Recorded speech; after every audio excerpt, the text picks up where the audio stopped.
Lovely to see your faces. Get my shameless self-promotion out the way once again.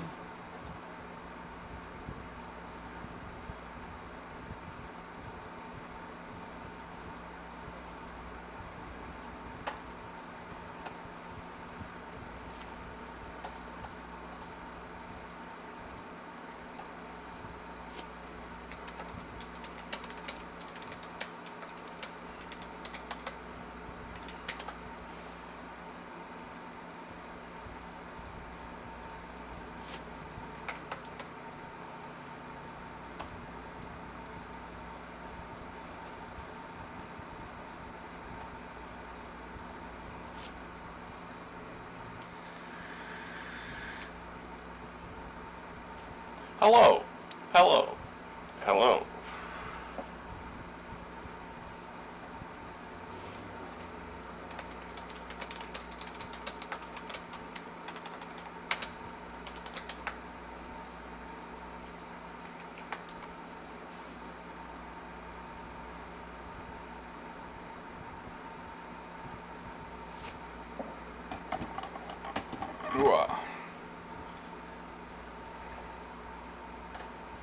Just getting the shameless self-promotion out of the way.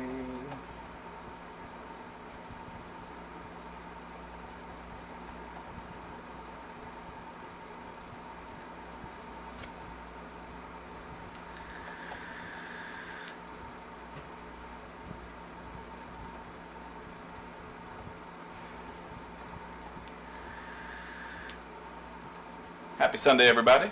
Hope everybody's having a fantastic day.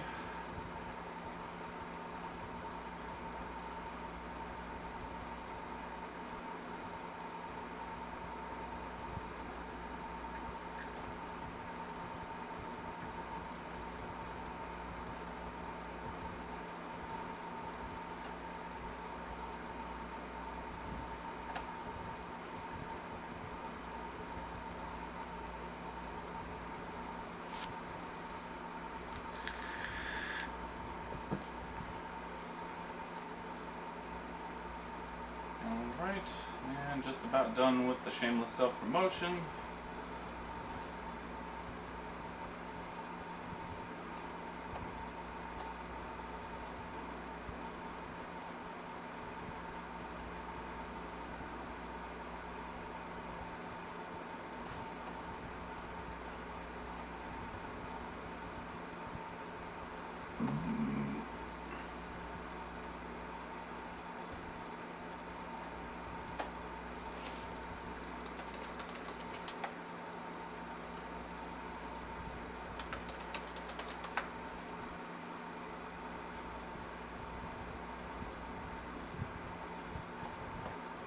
Right.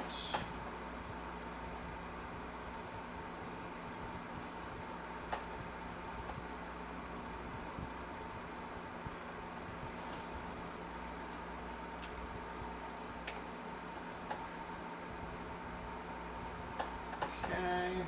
All right. All right. Shameless self-promotion is done.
Alright, beverage, yes, beverage acquired.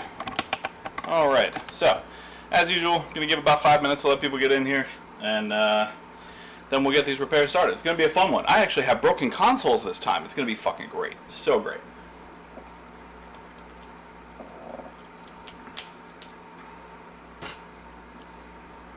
Oh, it's hot. It's real hot. Trying to get this desk a little bit organized here while I have some time.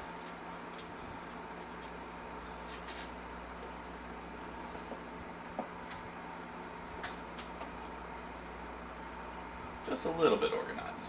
Not fully. Gotta set proper expectations, you know?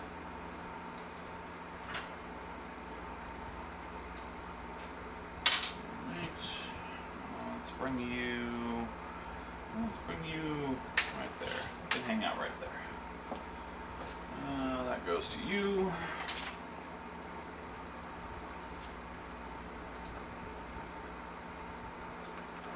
can go up here for now. Need you. You can hang out over here. You can come hang out right here.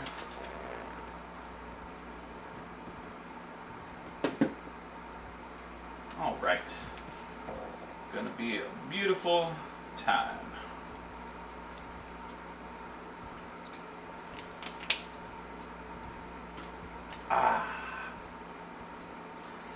Happy Sunday, everybody.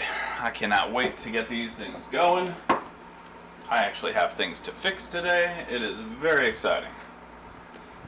And I set my juice down somewhere, so hold them on. Oh, never mind. Don't have to go anywhere. Ha-ha.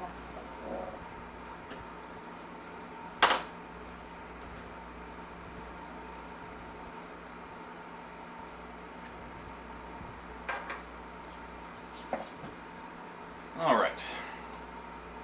And probably about another 3 to 4 minutes, and we will go ahead and begin. I'm very excited to get these underway, because last week was a bit of a letdown, to say the least. So,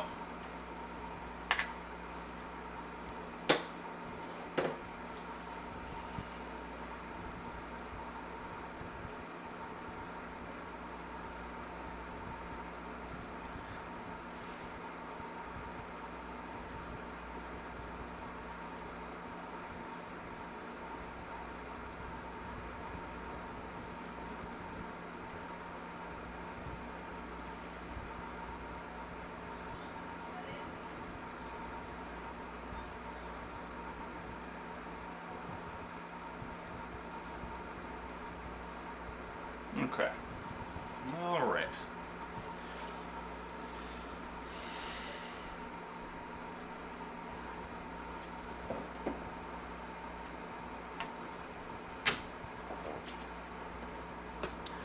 go ahead and top off the alcohol real quick.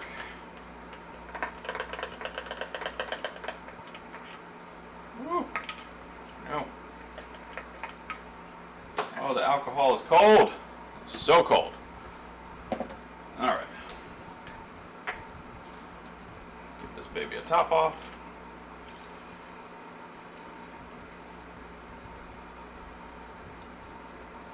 There we go. Tremendous. Woo. Alright. Perfect. Alcohol is topped off. And give it about another minute or so, let some people get in here, and we will begin. It's going to be a fun time. Why is it going to be a fun time? Because I actually have shit to fix this time.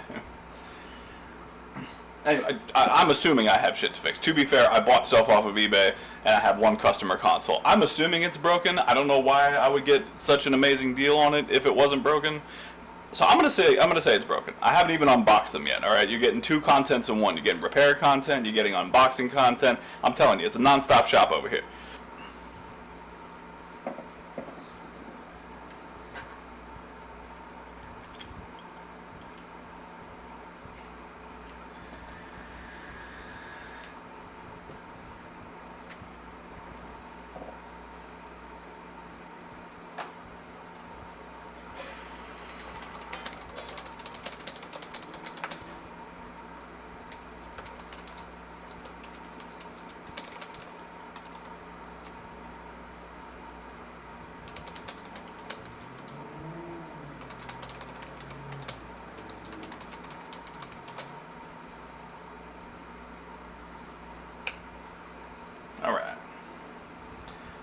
we are at the 10-minute mark of the stream, and that is where I begin, so that is where we will begin. So, I will continually repeat myself as people continue to trickle in here. So, in the meantime, hello.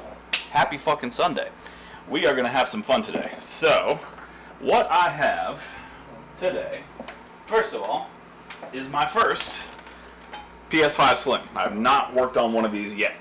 And I had a customer come in and tell me that the HDMI port needed replacing, and I readily accepted because I have not worked on the HDMI port on one of these yet. So, we're going to get that done today. I'm excited. I did do a little bit of research just to know how to take it apart properly. But outside of that, I've never opened one of these before, so it's going to be a fun time. I'm very excited about it. Also, we have Xbox number 1 all up in the package. It's going to be a great time. And we have... where is it? Yeah. Oh, big boy. Xbox number 2. So, gonna work on my first PS5 Slim today. We're gonna unbox a couple of Xboxes and figure out what the heck's going on with these. And overall, we're gonna have a great friggin' time. So, thank you for coming and hanging out. And without further ado, let's get right into this. So, first thing I want to do is this PS5.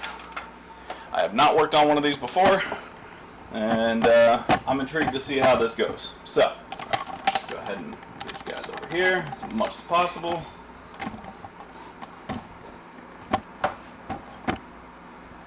Let's get down. There we go. Okay. So, I know from my research that because these are modular, they are slightly smaller, they are built a bit different. So, I know you have to peel back on these tabs over here. There we go, until it pops. And then you have to kind of slide. Yeah, there we go, just like that. Okay, like so, like so. Awesome. Okay, so this is the one... I can't tell if this has this is the removable disk drive, or is this the one that came with... Actually, I think they're all removable, so not 100% sure. But, either way, let's go ahead and pop that off to the side. And then same thing here, just pop the tab, just like that, and just kind of pops right off like so. Awesome. Now, I've seen videos on these, obviously. I had to do a little bit of research to be able to comfortably work on this. However, looking at it here, this whole little small modular setup like this, compared to the regular PS5, is awesome. I love this. So I'm excited to get down and actually get into this thing. Alright, so we're going to attempt to disconnect the disk drive first. There we go. Make sure there's no screws or anything holding it in. Nope, looks like it's just a tab. Yep, just a tab. Okay. So, disk drive is removed. Let me set that off to the side. Let's go ahead and take off the M.2 plate. Set up a little over here, maybe it's a little easier for you guys to see. I will have new cameras coming in so I can get new setups and get you guys much better visuals. It's probably going to be beginning of June that I'll have all that ready to go. But in the meantime, go ahead and take the M.2 slot off, like so. I have... Oh man, I hope there's no bugs in here. There is a smell. Can't tell if it's bug smell or not, but there is a smell. Alright, either way. Problem for another time. Alright, so now that that plate's off, I'll try and get you guys in just a little bit better here.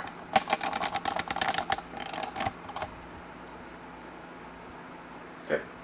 Now that that plate's off, we're going to take this little covering off right here. Okay, the warranty sticker is still intact, so nobody's been opened, or nobody's been in this. The only reason I was concerned about that is because that sticky piece that covers the wiring for the fan was not fully connected. So I was worried somebody may have been in here, but they may have been in here and just, like blown it out to get the dust out or whatever. Alright, let's go ahead and remove the fan.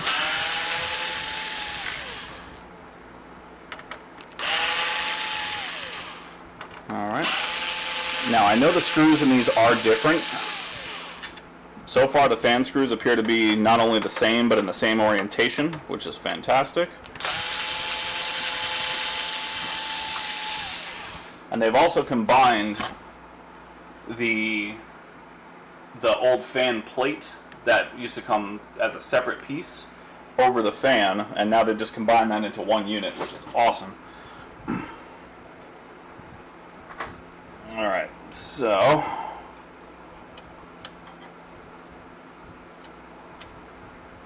alright, and we're just gonna give a gentle tug on these wires once they're actually removed from their little section here. Boop. There we go. I'm gonna come in here and just give a nice little gentle tug, pop, and pop that right out. And then we're gonna go ahead and remove that fan completely. Alright. Oh wow. First of all, this fan's in excellent condition. Very little dust on it. That's beautiful. And this is the higher blade fan count. I think this is a 21 blade count, which is nice. Obviously more airflow is good. Alright, let's move the fan. Alright, and now we're going to take out a bunch of screws. Now, I know that the screws in this are different from the research that I've done, so we have to make sure that I'm putting them in the correct orientation. So we'll start up in here.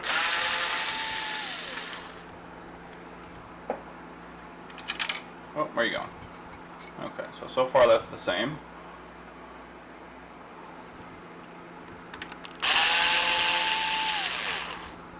Okay, also the same.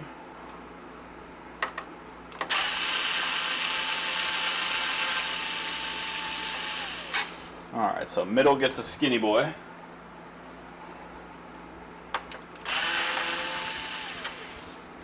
Okay, the same. Okay, so that's still long. Let's keep that on the side. Alright, which one are you? You the same size as the other one? Yep, same one. Okay, keep you on the side.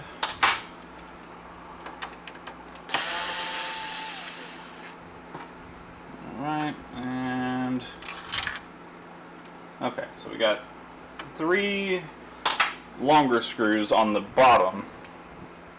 Longer than what they used to, or shorter than what they used to be, but longer compared to everything else.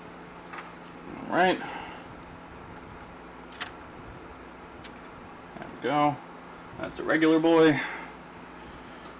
And oh no, there's one under the warranty sticker. Let's go ahead and remove that warranty sticker. In case you haven't seen one of these before, you're looking at this for some reason for the first time, warranty sticker on these is right here. So I gotta take that off, and I believe there's a screw underneath that.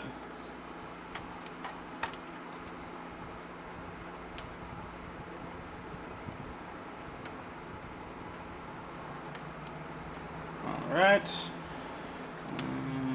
There we go. There it is. Yep.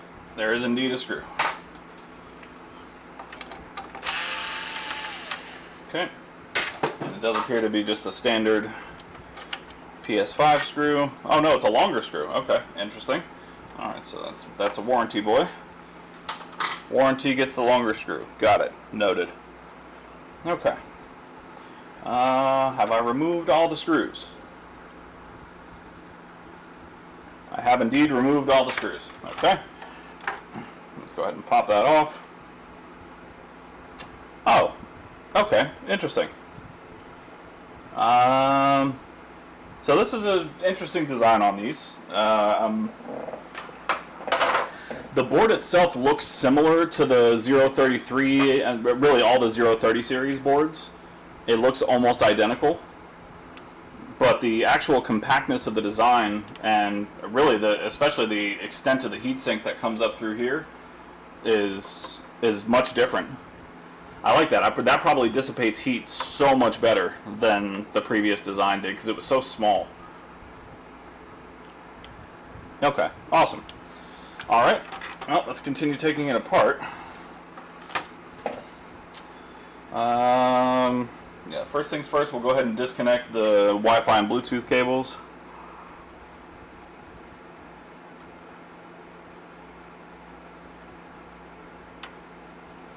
There we go.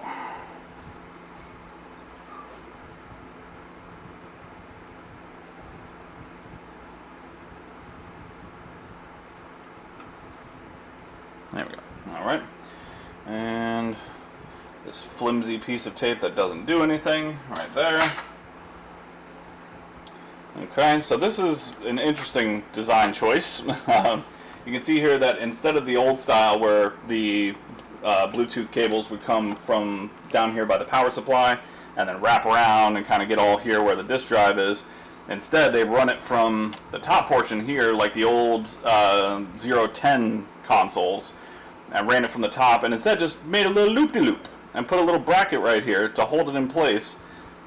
I mean, it couldn't be any worse than the other design, so, I mean, as long as the cables are strong enough, it should be fine. But we'll go ahead and remove it from the bracket and undo the loop-de-loop. Remove this little sticky piece of foam. Boop. Alright, there we go. Wi-Fi, Bluetooth disconnected. Okay, so I know on the new Slim models, these screws right here, just like the 030 boards, it has this little bracket right here that is removable from the rest of the plate. However, this screw is longer than the rest of them. It's not like the old PS5s where they were all the same size. This one is longer, so we have to make sure we remember that that is the long screw. Everything else is good. So let's go ahead and get the long boy out first. Oh, that is quite a long boy. Alright, and just remove the rest. Yeah, the rest appear to still just be the standard PS5 screws. Alright, go ahead and take that little plate off and continue on.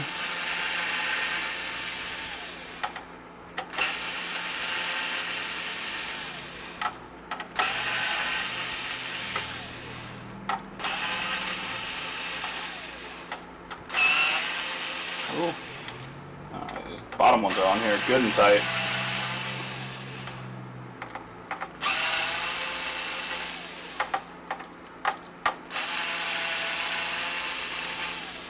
Alright.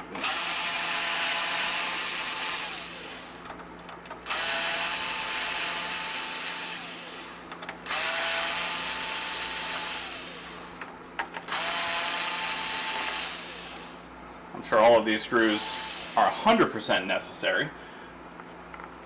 Never mind the fact that the Xbox managed to do all of this with far less screws, but it's fine. It's fine.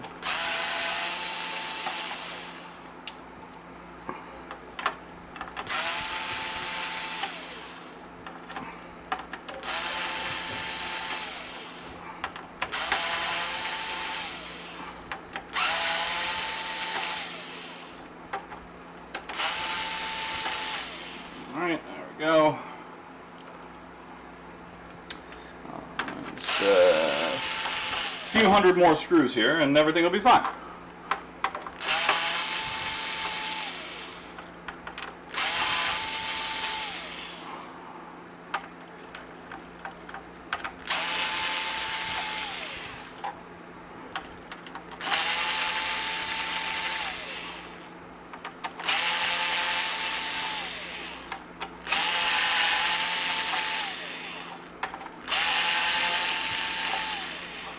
Okay. Alright, there we go. I have a believe that's all of them. Just do a quick double check, make sure I didn't forget anything. No, I did. See? That's why we double check.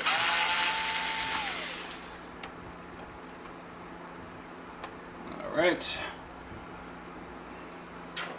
Alright, so now I'm pretty sure all the screws are removed. We'll triple check. Nah, see, I missed another one. I'm not familiar with working on these yet, so that's why we double check everything.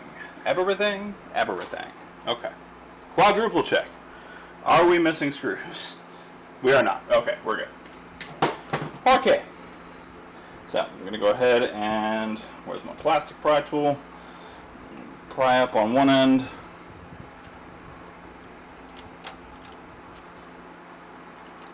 Okay.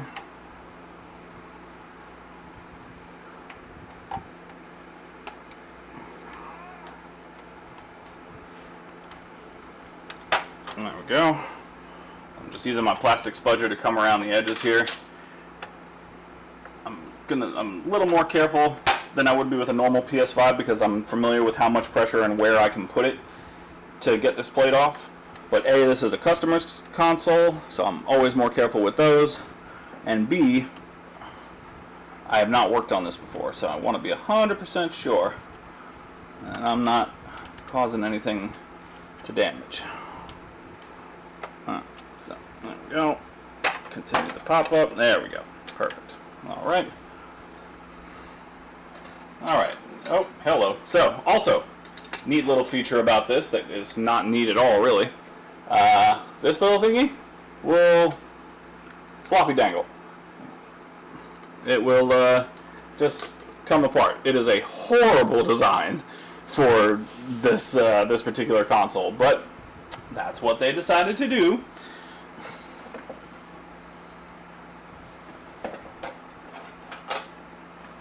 Alright, and now we are into the baseboard.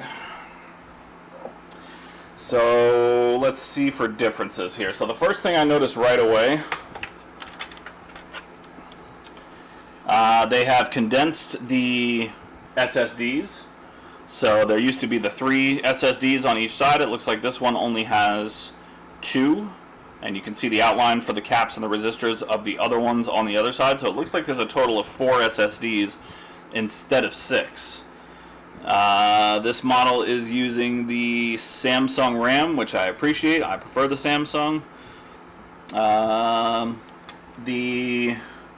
It looks like the power board and the front... Yeah, the power board and the front USB ports have all been combined into one connector, it looks like now, because that connector is much wider than it used to be. What other differences? Oh, they changed the bolts. They changed the bolts on the APU clamp. They're now Torx bits instead of Phillips like they used to be. Interesting. Very interesting. Okay. Alright, awesome. Let's go ahead and get it finished, tear it down so we can get to the board and get this customer's console back.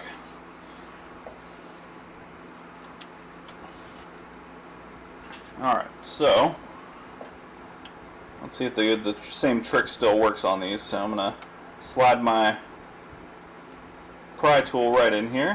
Yep, perfect. Still works. Awesome. Okay.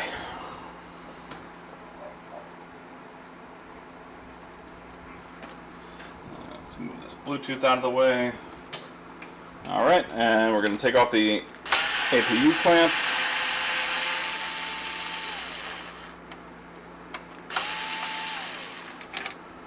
Alright, and number 2.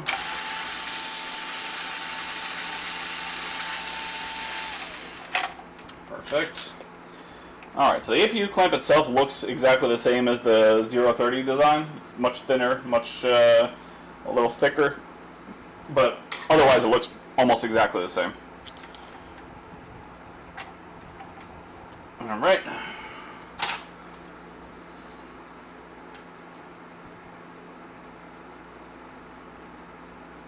Okay.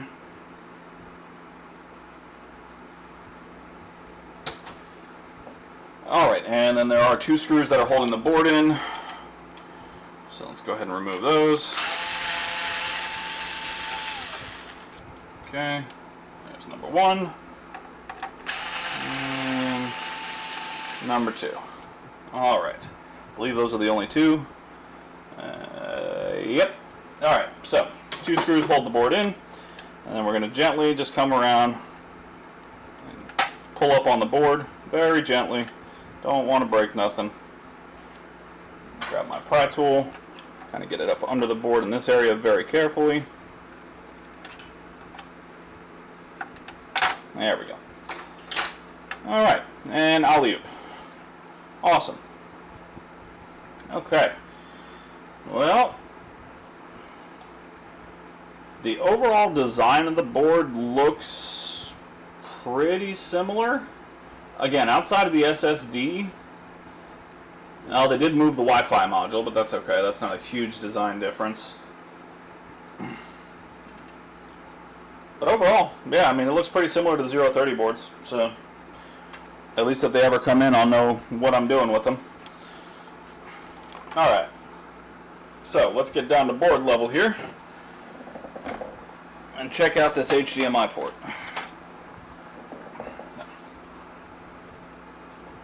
And swap over to microscope cam.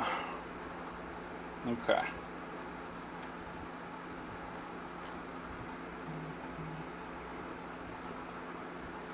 Alright, so, tell us, oh microscope cam, why are we here? Okay, so that side looks pretty good. Let's go ahead and raise up on the microscope, and this is why we are here. Right there. That HDMI port is mangled. Totally mangled.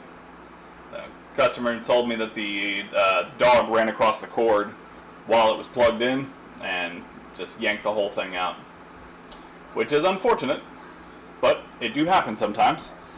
So let's go ahead and get it replaced, and we'll give it a quick test, and I won't bother putting it back together on stream. Once we know it's working, I'll just put it off to the side, and we'll start working on some of the other consoles.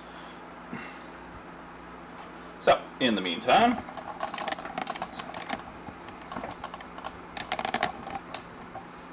alright, so let's get to this port. So first thing I'll do, actually let me flip the board real quick.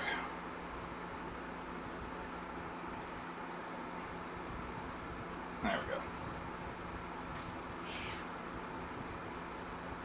go. Alright.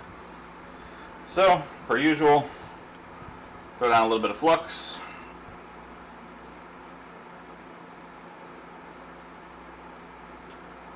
Go. And we're just going to grab a bit of leaded solder.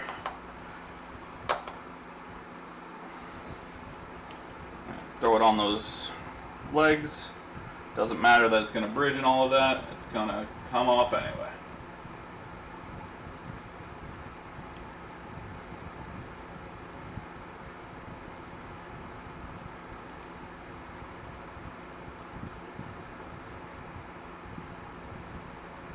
Now I know better than to go and try and get the rest of those with that capacitor there, so we're just going to let that sit as is. Okay? Okay. Alright. And let's flip the board over. We can get the back side. So it's going to be the same process as usual. First we'll take this little foam thingy off.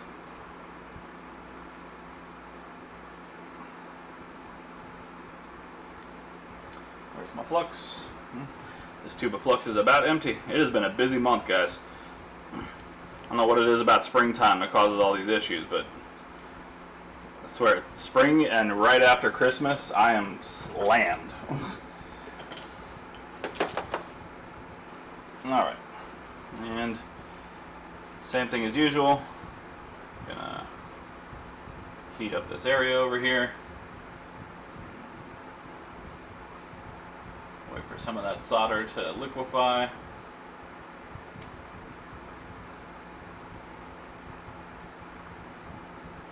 There we go, now we're starting to get there.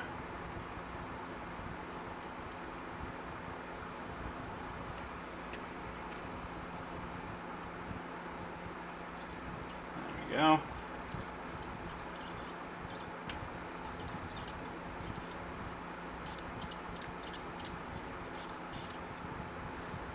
And what we're doing here is just mixing the leaded solder with unleaded solder. That'll help to lower the melting temperature of the solder and make sure it's much easier to pull off once we're ready to take it off. So it doesn't matter if these two bond together like this, it really doesn't make a difference because it's all going to separate once the hot air goes on.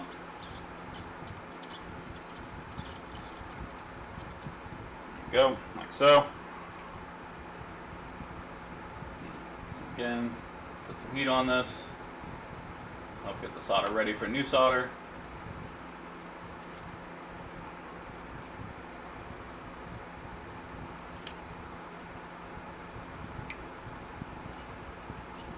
Alright, there we go. And let that heat get in there so that solder can mix.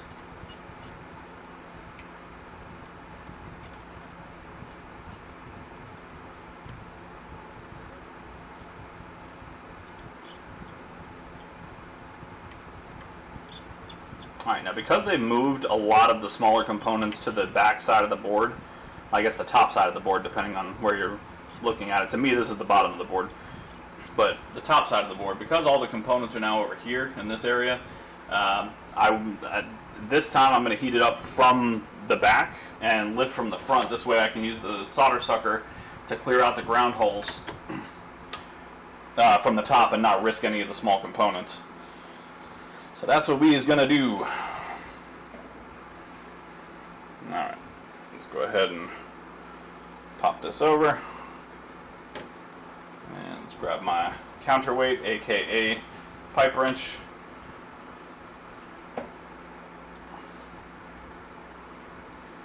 Alright.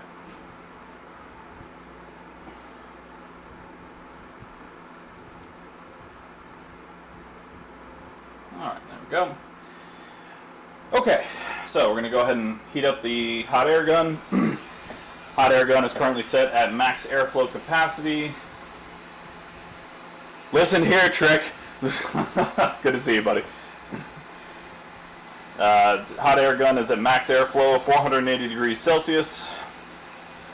So it should probably take about, I don't know, a minute for the solder to get liquid enough to lift the port off.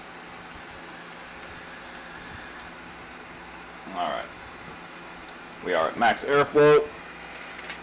Grab my solder sucker. And let's begin.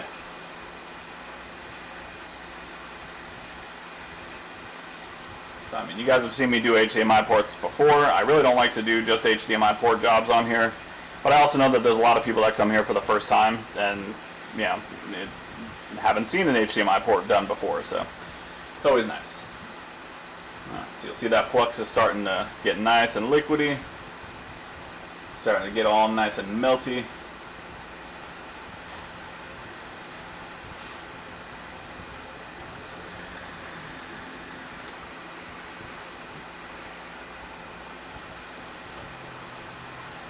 Alright.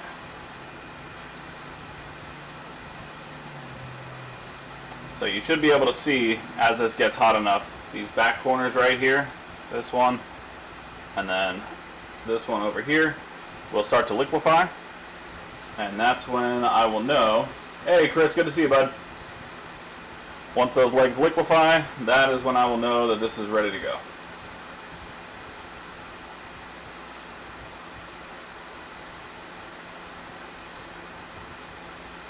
Alright, there we go. You saw that little bit of movement right there.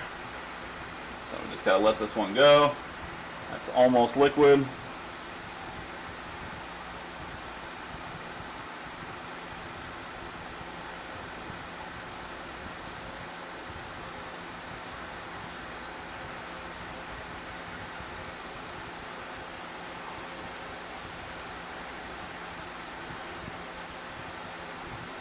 There we go. Alright, awesome. I'm going to keep the air there right now while I get the ground holes out.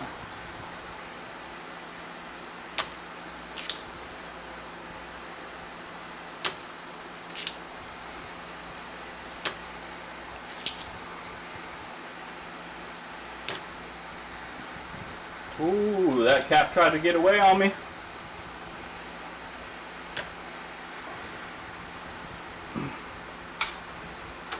Well, I've still got it liquid. Let's get that back down. No, no, Mr. Cappy Cap. You go where you belong. Alright. Those are all now cleared out.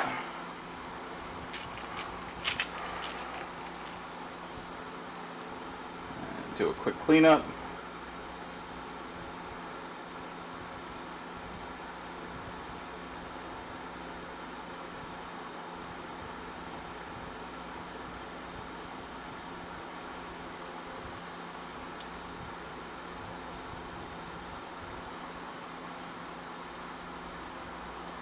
Alright. And go ahead and flip to the back of the board and clean the flux up off of that as well. We are going to add more flux later, but it's best to keep it clean. Even though this is Amtech, it's no clean flux. I prefer to keep it clean. Ooh, there is also, okay, well, that's good to know because that's not usually there. So I took a risk and I didn't even realize it. That's not good. I need to be more careful about that. Okay, if you're heating up from the back, be aware that there's an M.2 connector right here. Luckily, it did not melt. However, it could have, very easily. So, be real careful about doing that.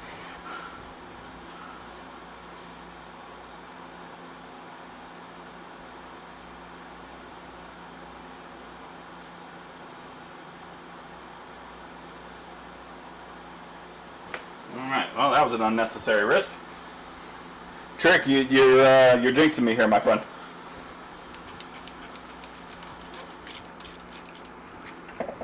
Alright, there we go. Just grab some IPA.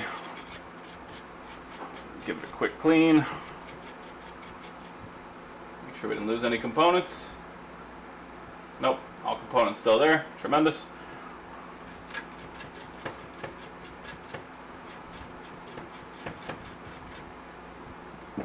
I'll tell you what, this board is a little bit, it feels like it's a little less thick because that heat traveled way down the board.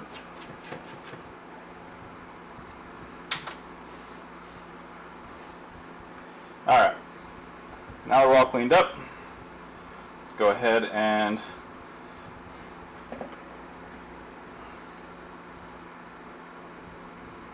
alright, so from this point forward it's pretty much just a standard HDMI job, so we'll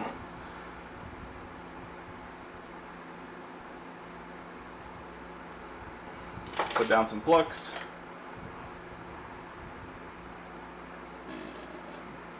Do a little bit of the mixing from some of the leftover solder that's on my iron.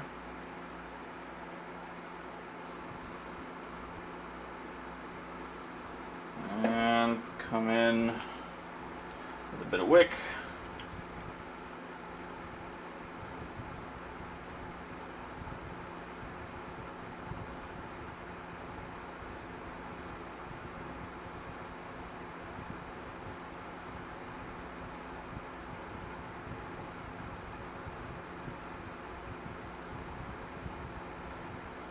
Go, like so.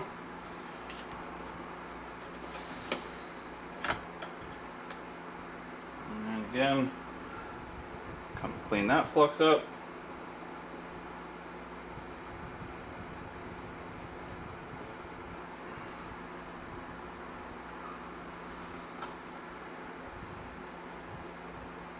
And I'll tell you what, let's, before we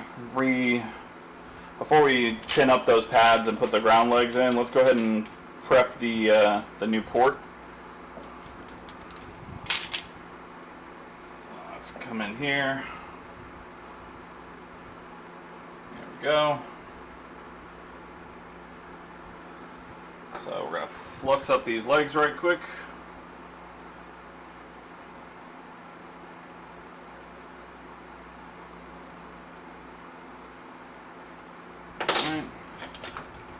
And just the tiniest little dab of solder on the end of the iron here. And then just one fell swoop, if I can do it correctly. Ah, I didn't do it correctly, damn. Too much solder on there, that's alright. Come in and give it another fell swoop. There we go. think we should be good.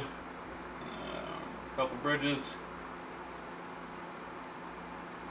That flux. Yeah, that's flux, and a lot of that will hang on. It is mostly flux, but there's a little bit of hang off right here, and that's going to bother me. There we go. Okay. There we go. Tighten these up a little bit. Perfect. Perfect. Alright. So now that the new port is ready to go on there, come back to the board.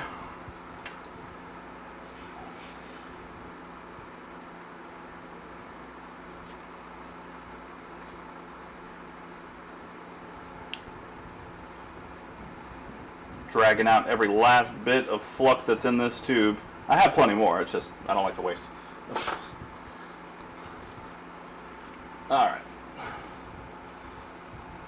So first things first, let's go ahead and tin the pads.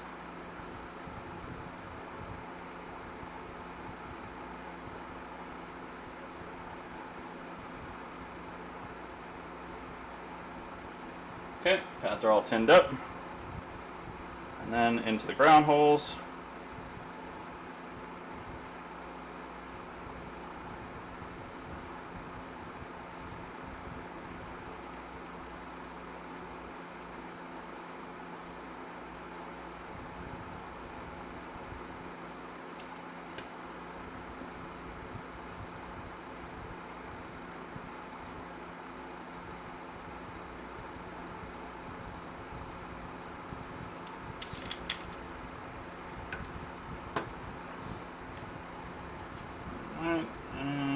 Get a little more in there.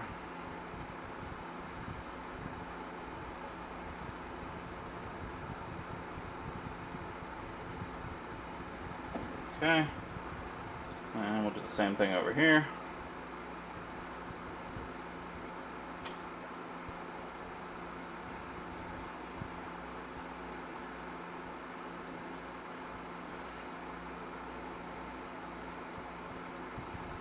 And again, we're just filling the as deep as we can into these ground holes, because what we're going to do is, again, heat from the bottom, but again, very carefully. And we are going to let the solder flow through the holes down to the bottom. And that will also allow, when we put the port on, to let the solder flow up the legs and fully seat the port.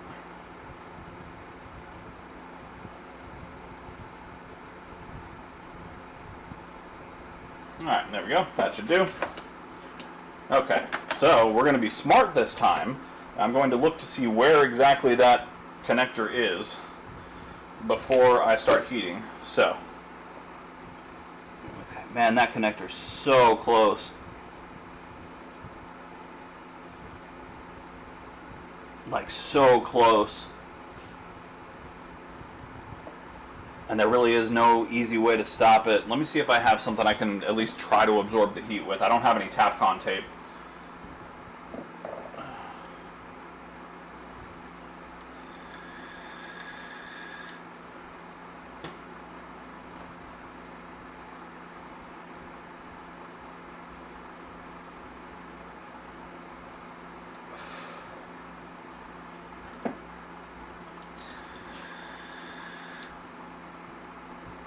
No, I really don't. Alright. So we're going to be really careful, is what I'm saying. We're going to be extraordinarily careful and not melt the connector.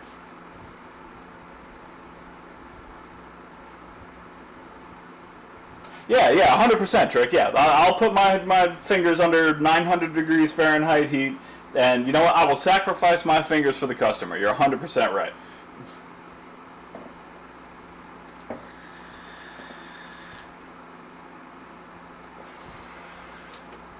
I will put a new connector on there before I put my fingers on there.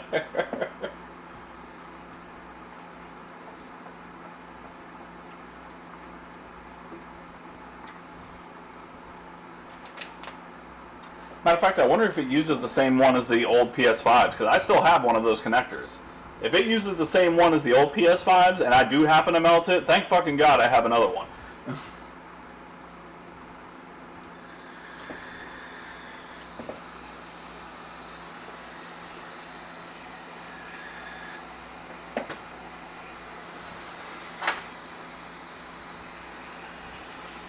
Alright, so letting the hot air get hot. Look, I did it once and didn't melt it. I'm very confident I can do that again. I did it by accident and not melted it. So of course if I'm trying on purpose not to melt it, it's not going to melt, right? That seems logical.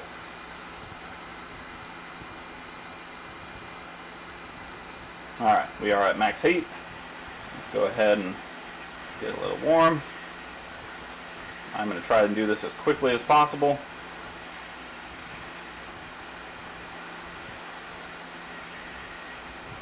So you guys should see that once the solder gets hot enough, it's going to suck right into those holes and get real shiny. There it goes.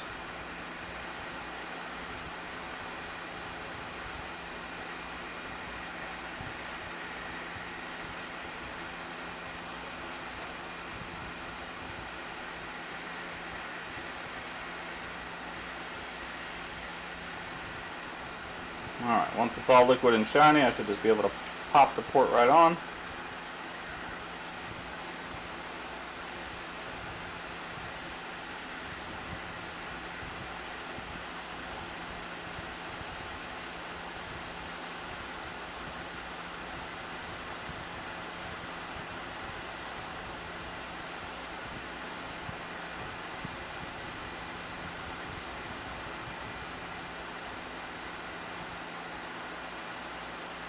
Alright, I'm putting some pressure on the top of the port while removing the heat to make sure it is pushed down and bonds to all of the pads and such.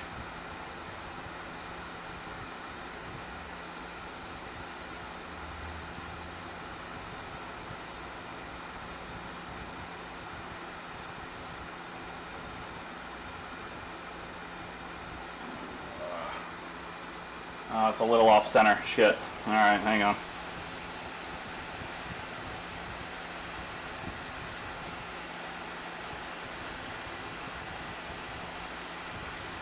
There we go.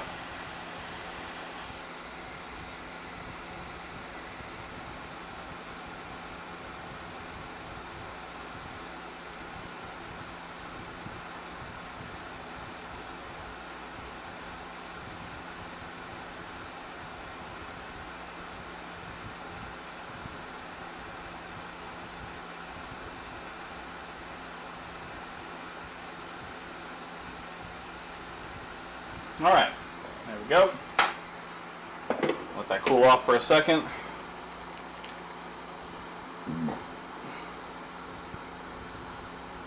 Clean up some of that flux.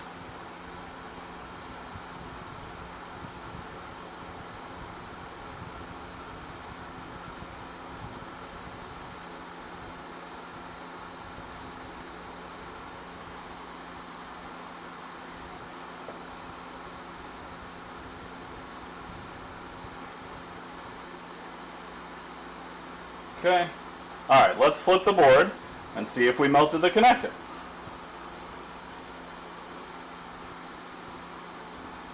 We did not. Where are we? There we go. Connector is unfazed. There's flux, but there's no melting. Tremendous. That's great.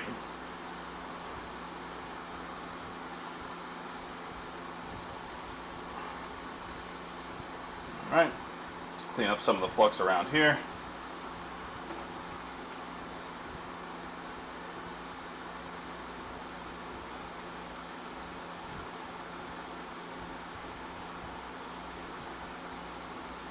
Alright, let's check out our ground holes. Alright, we can add a little bit of solder to this one in the back here. So we'll get that. Let's just do that real quick while I'm here.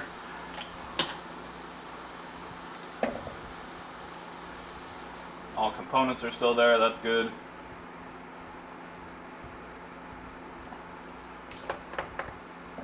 Alright. I'm just gonna come in here.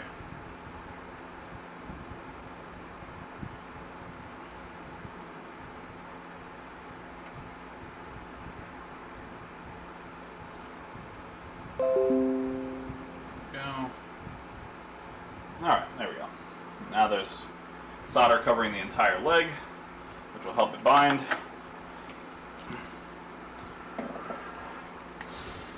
Alright.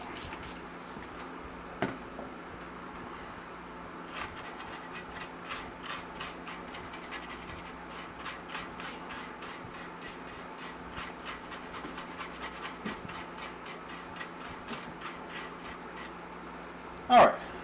Nice and clean. Let's check and make sure all the legs are secured solidly.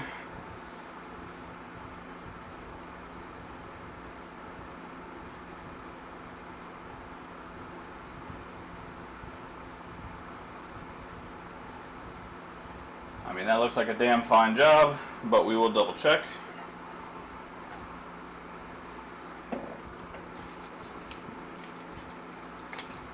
Yeah, that solder looks nicely bonded. Let's see.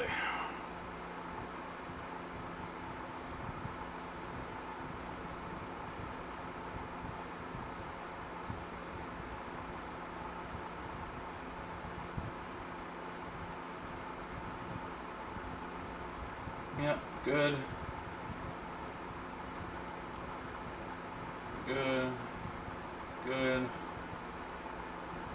Trick, you're really breaking my heart here, man. Why are you wishing such evil on me today?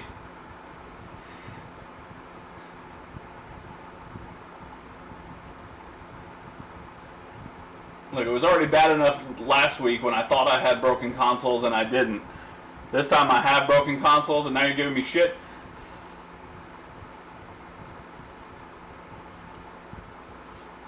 Okay, good. All good. Alright, let's go ahead and put it back in the chassis, plug it in and test it.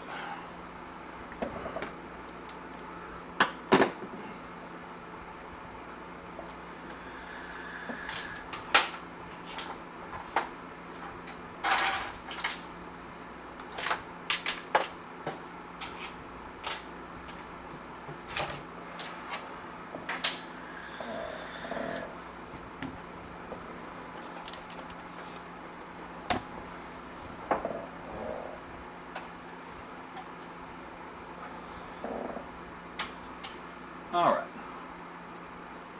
So let's go ahead and move you guys up and over a bit. Yep.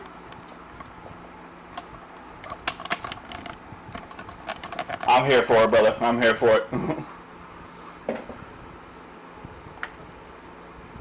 Alright. So let's move these dang Bluetooth modules out of the way. Oh, you know what? I just realized the LED is all part of that same setup now. That's awesome. So it's just one cable for the power, the front USB, and the LED. That's pretty cool. Much better design work. There we go. Fully seated.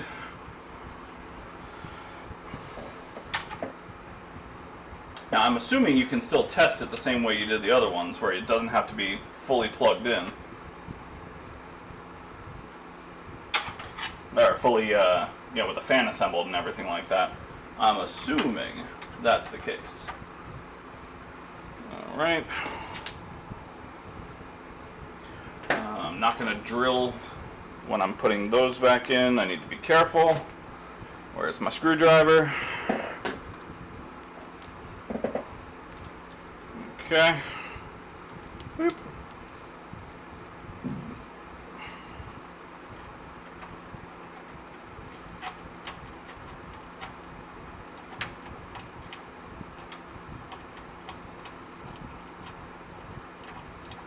There we go.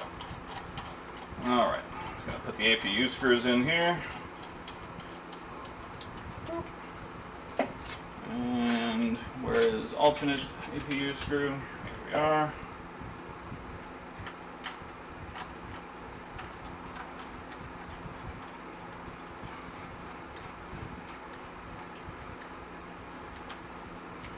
Okay. Hey, look, Trick, if you want drama, wait until it's not a customer's console, alright? I have 2 other consoles to work on that I use my own money for, so let's let anything bad happen to those ones where it doesn't end up costing me a new PS5 Slim, huh?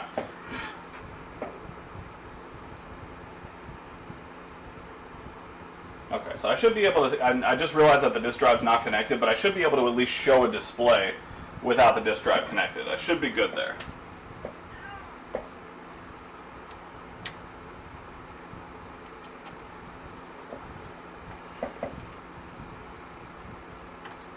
Alright, there we go. Alright, so, does it still turn on? There it is. Okay. And let's pop over.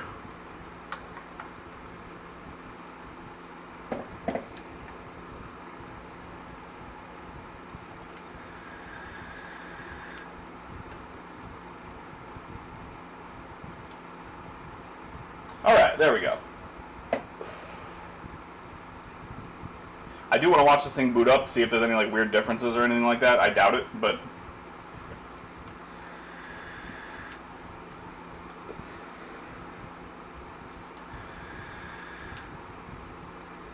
alright, so we got display. It is back to functional. That's fine, that's normal. Okay, so it seems to be all about the same. Discharge.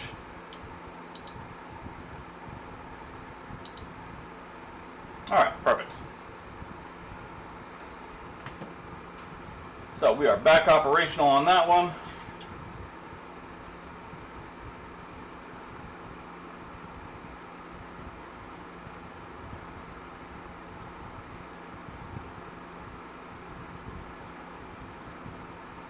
Okay.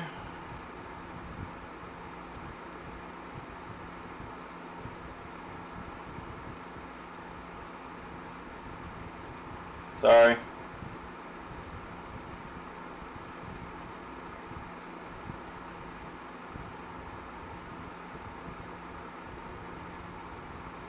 Alright, sorry. Social plans. Okay, so we are back. Works. Awesome. No magic smoke on this one, yes. Okay, so that one is good.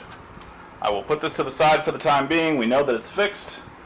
And I will put it back together off stream because no one wants to see me put everything back together and go through a whole bunch of nonsense. So, I'll put that one off to the side and get to our first unboxing of the day. Woohoo! Alright, so. Which one do I want to work on first? You know what? I'll let you guys pick. I have a Series X and I have a 1X, both of which have no display issues, both of which I believe have been opened before. So, which one would you guys prefer?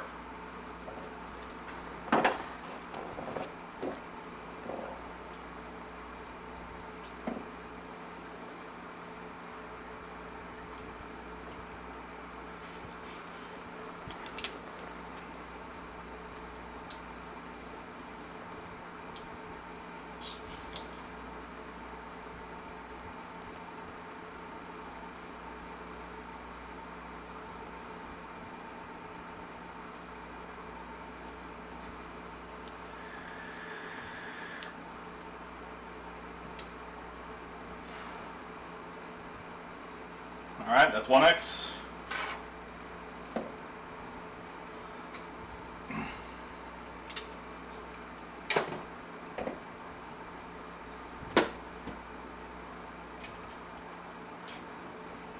Alright, 1X it is. Hooah! 1X. So this was purchased off of eBay. No need to show you guys my address.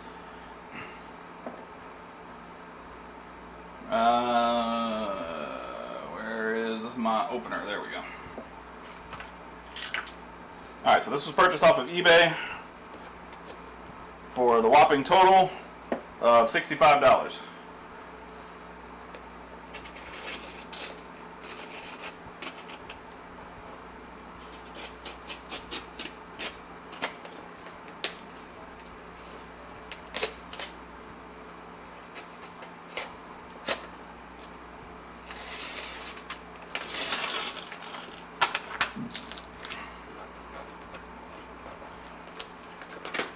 And it made mention that there was indeed no display. The pictures seem to indicate that the port itself was okay. I have replacement ports if anything. However, if you have worked on any of the 1 series before, yeah, you and me both, my friend. It's not just you on that. And I can't remember if you were here last week for the stream, but I had customers return consoles that worked perfectly fine because they said they didn't work. So, yeah, eBay was not my friend last week. But hopefully this week is different. Alright, now that we've gotten the wrapping paper off, let's actually get to the box.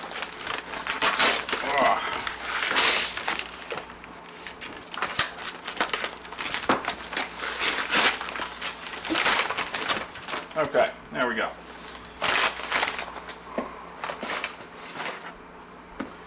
Okay, let's pop open the box.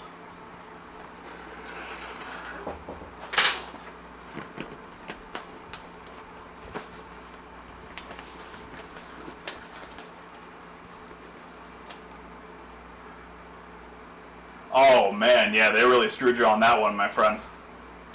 Missing the power management, south bridge was changed, SSD controller swapped, and the dialogue IC. So I'm guessing you're talking about the 5 volt and the 3.3 volt rail that runs to the SSD controller.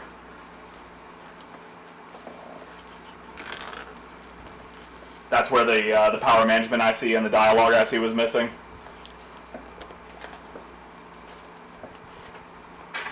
Boy, they are really... Oh, there's tape. I missed it. Oops.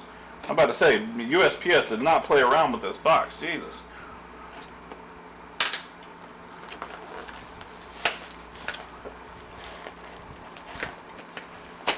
Ah, there we go. Jesus. They really put me to work on this one. Alright. Yeah. Yep. And the sad part is that of the 3 consoles that I've worked on that have had that problem, I have fixed exactly 0. Those things are a nightmare for me to work on, so I know that pain well.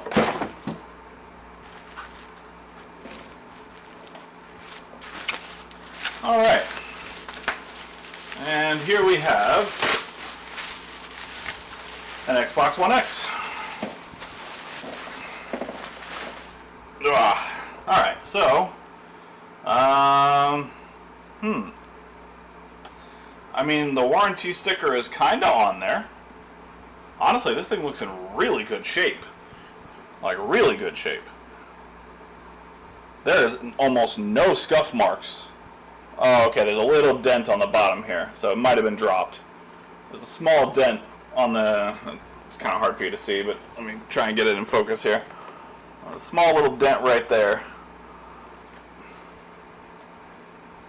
Yeah, that's true. When other people work on it, it's such a loss. Yeah, the HDMI port looks fine. This is a 2017 model. And the warranty sticker looks like it's in place, so maybe this hasn't been opened before. Alright, well, let's pop it up on the tester, and let's see what we got here.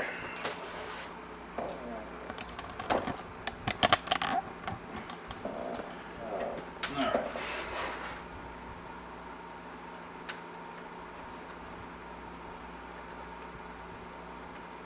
Okay. Yeah, HDMI port snug. Do we have a game? Nope, no game. Alright. We do have power. Yeah, that's what I'm hoping as well. I'm figuring that's probably going to be the case. They didn't mention that it was, like 20-second or 10-second beep on, beep off. So, probably just a retimer.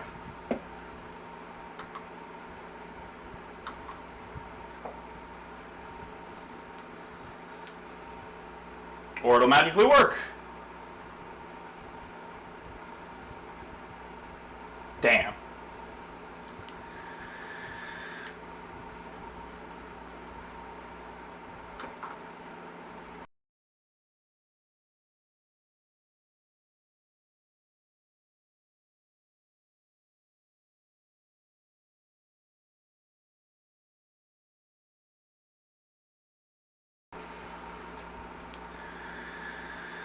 Alright. I'm letting it sit for a few seconds just to make sure it doesn't turn off on me. And, you know, turn out to be a hard drive issue, which is going to make me so very upset.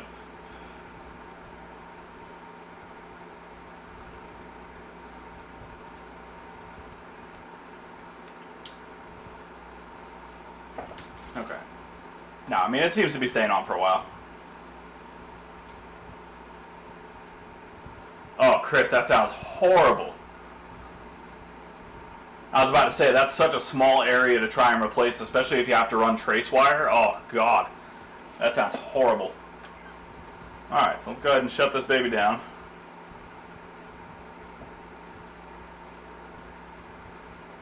I said, let's go ahead and shut this baby down.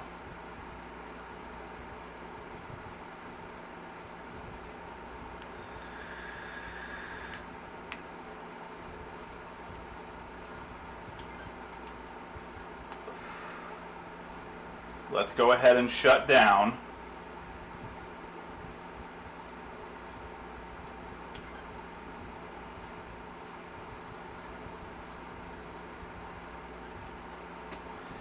The fact that it didn't shut down on its own is concerning, but it did beep every time, so maybe it was just trying to update or something. Well, see, here's the thing: is I don't have another hard drive to test with right now. I don't have a good one. Oh yeah, no, that job sounds horrible, man. I'm glad you got it working, but God, that's such a small area to work on.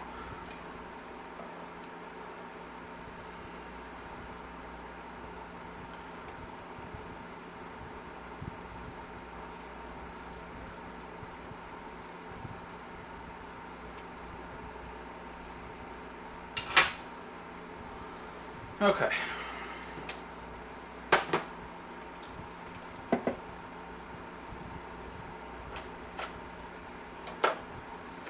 Let's go ahead and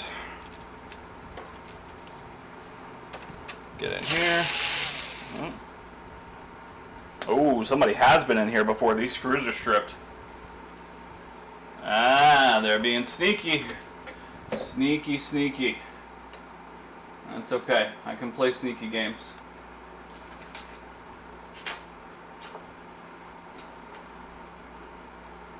Alright, where is my other Torx bit?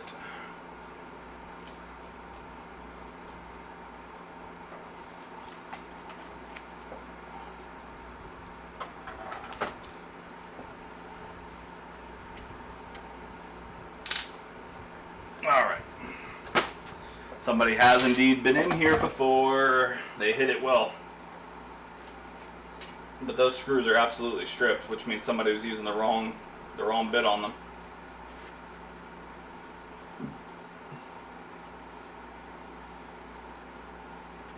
This is T9. Let's see if T9 wants to work.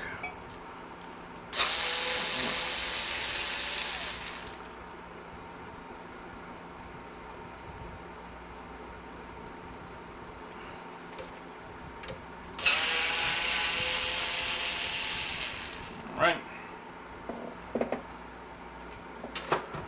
Okay. There we go.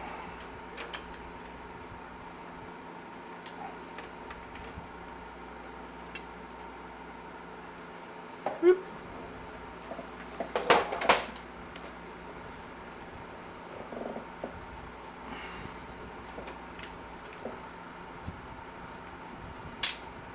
Okay.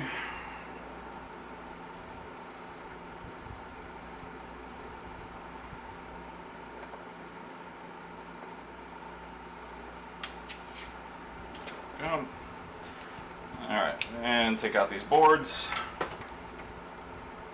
You son of a gun! I knew it. I knew I should have expected nothing less.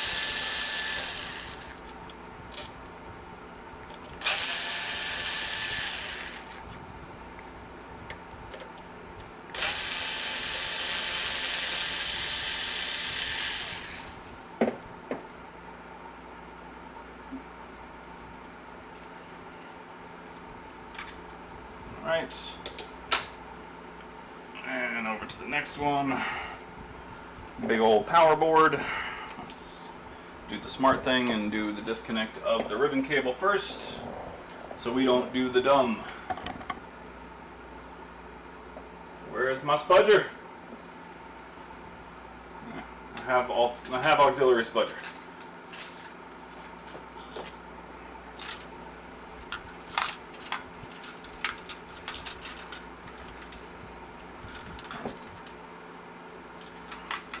And the positive part of doing all those, I went through a brief period where I was doing controller mods for PS5, and all of those controller mod packs came with spudgers, so I have so many spudgers now. That is the only thing that came positive out of that.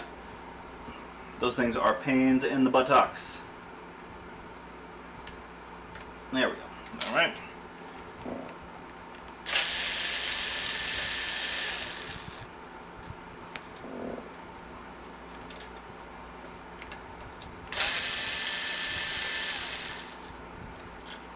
Okay. And there we go. Okay. Alright, and give it a little wiggle. A little wiggle. Alright. And ribbon cable. Release. Awesome.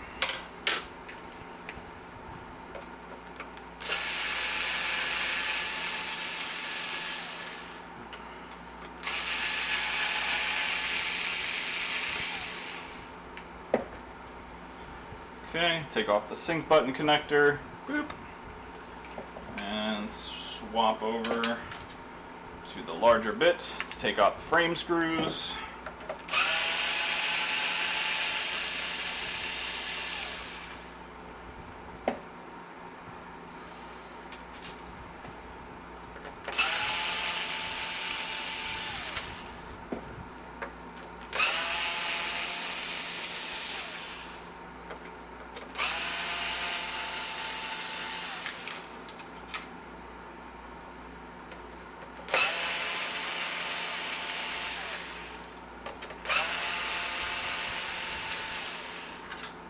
Go. Frame screws are removed. And we'll just go ahead and yoink this right out of the chassis. I said we're going to yoink this right out of the chassis. Yoinkage. Alright. Yeah, I mean the inside of this thing is pretty nice. I mean it's a little bit dusty. You can see like there's some streaks of dust, but overall it's in pretty good shape.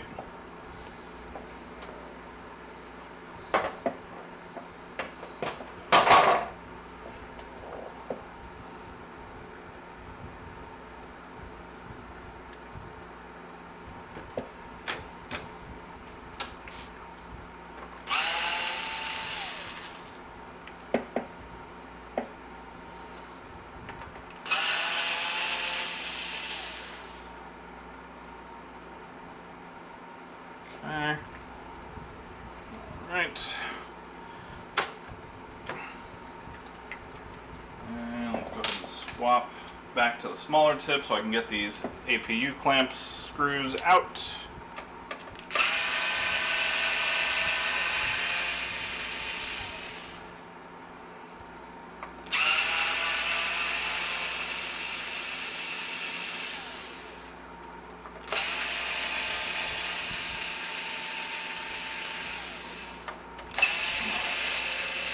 Go. Perfect. And back to the larger tip so we can take the component screws out. The frickin' yoinkus! Exactly. See, you get it. You understand. Mm-hmm.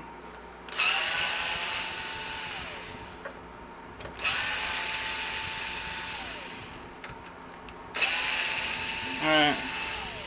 Take all these damn screws out.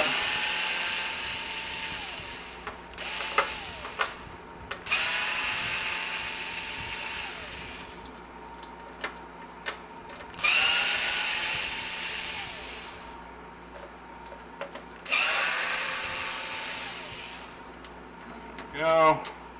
Almost. Oh, that one didn't want to come out. He's a grumpy boy. Oh, that's hot. Oh, that's very hot. Oh, it's so hot.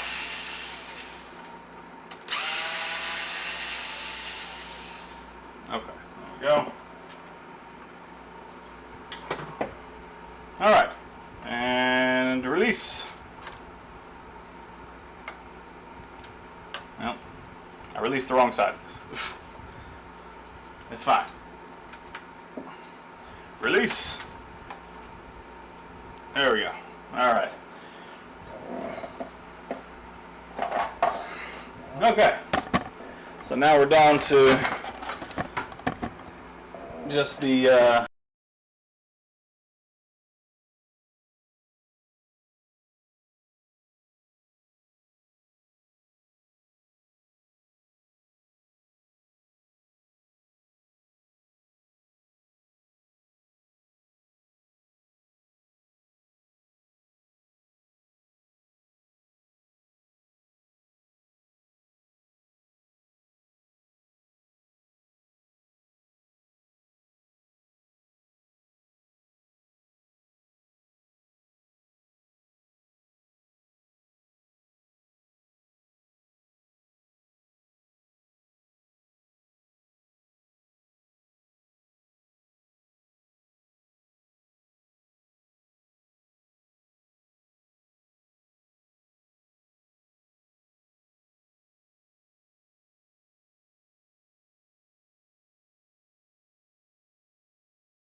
Alright, sounds good, Ben. Alright, no problem.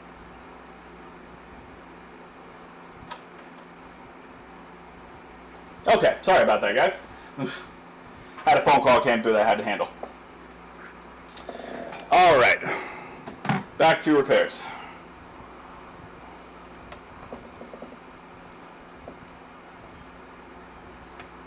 Alright, so go ahead and take the power supply out.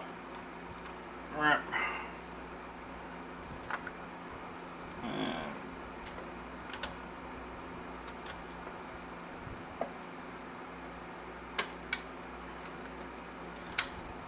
pull the disk drive.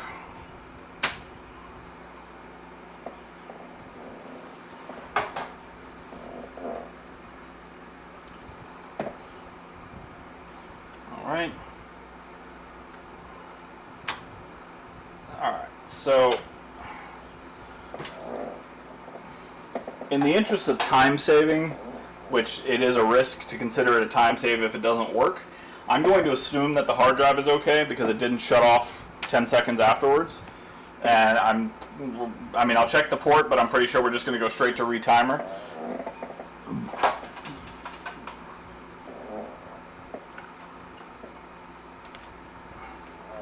But we'll check ESD, we'll check the port and make sure there's no damage or anything like that, but I'm pretty confident in saying that we're going to go straight to retimer.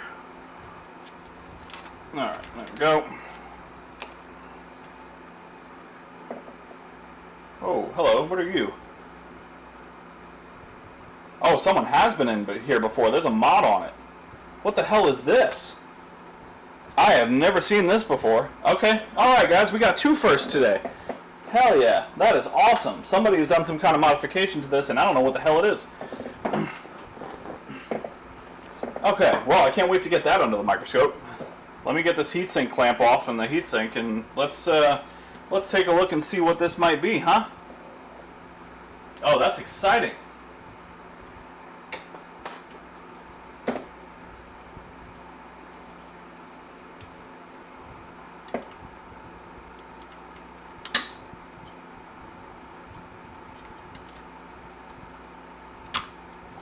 Oh yeah, somebody's definitely been this. That X clamp was so loose. Yeah, plot twist indeed, my friend. I was not prepared for this. I'm intrigued. I wonder what mod this is. Oh my god, whoever was in here last, Jesus Christ. They went heavy on the thermal paste, boy, I'll tell you that much. Okay, so let's see what the hell this is.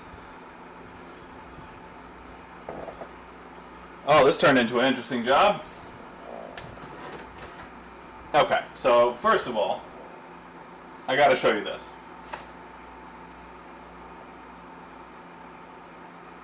Look at that thermal paste. Dear God. Is that even thermal paste?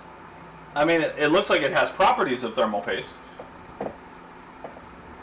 But the color looks weird.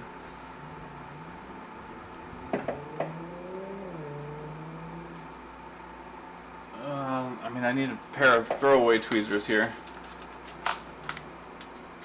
Okay, yeah, this'll do. What the hell is this? Yeah, I mean, that's thermal paste, alright.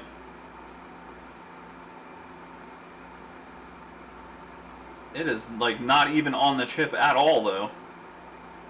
What the hell is this? Okay, well, that's something, but that's not why we're here. Oh no. That is not why we're here. We are here for this. I have worked on dozens, easily dozens, of Xbox One X's, and I have never seen this mod before. What the hell is this?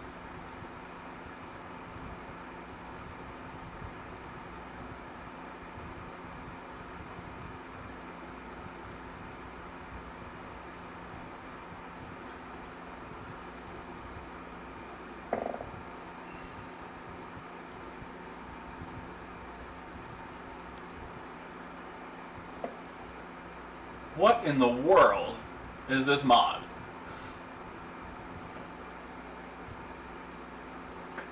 Well, suddenly now I'm not so sure it's going to be a simple retimer.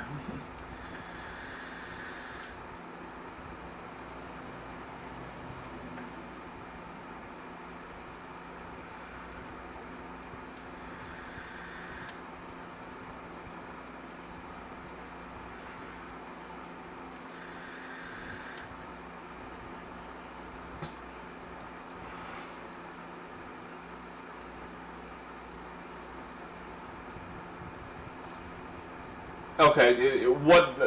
First of all, hey Demi, good to see you, buddy. But what mod for the booster chip? I've never seen this mod before. Is it like a replacement for the ESD booster?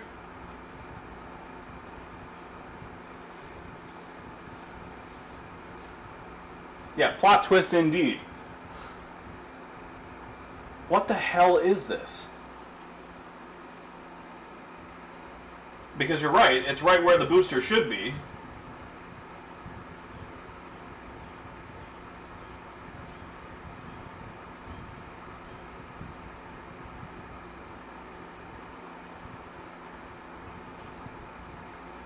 Hang on, I have never seen this before. I need to look into this and find out what the hell it is. I have chat away for a second, I can't see anything. I'm gonna look it up and find out what the hell this is.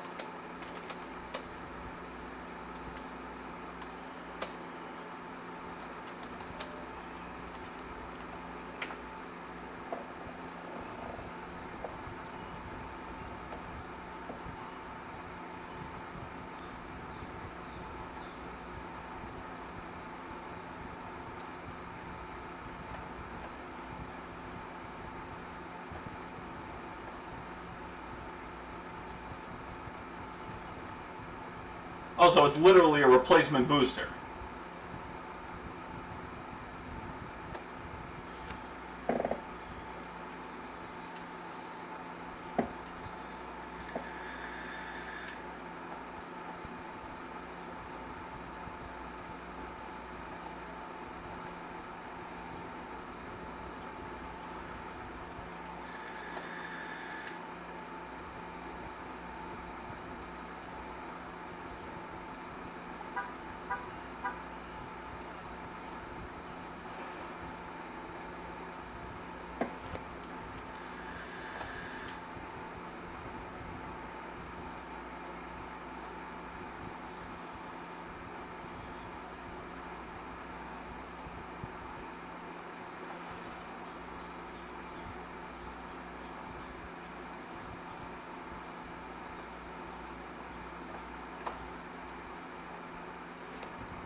Okay, I get. Yeah, I just found it online. Okay, I see what you guys are saying. So it's just a bypass PCB. That's all this is.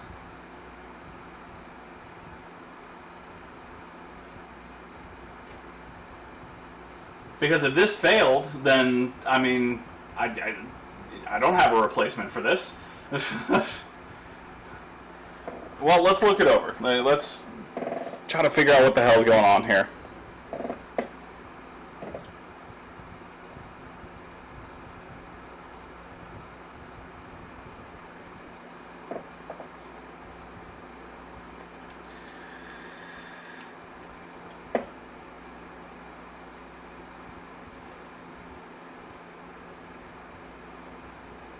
I mean, this had to be an old revision before the booster chips became available, because I can get these booster chips. I don't have any right now because I hardly ever change them. I usually I bypass, and when I need like 3 or 4 of them, I'll order them. But if this PCB is damaged, then I mean, there's no way in hell I'll be able to get it fixed, because I don't have a replacement PCB for this. Oh, I see what you're saying. So it does the same job of the actual booster itself. It just, yeah, without the booster. I gotcha. Well, what the hell?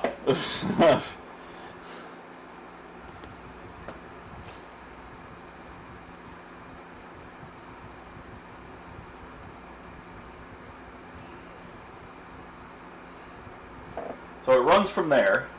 I'm guessing this is where it gets power and ground. I'm guessing it probably gets either 5 volts or 3.3 from connecting to this cap right here. Let's make sure. Let's break out the multimeter. Let's do at least a little bit of standard testing and find out what the hell's going on. Let's see if maybe, I mean, maybe it is just a retimer and this thing works the way it's supposed to, but that is definitely strange. So let's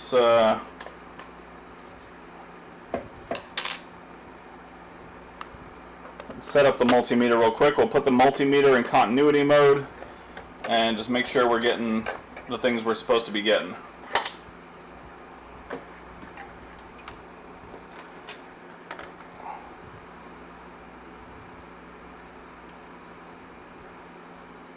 Yeah, I know Mobile Centrics has them. I think you can get them on DigiKey right now. And I know for sure I can get them on AliExpress. One of my suppliers carries them.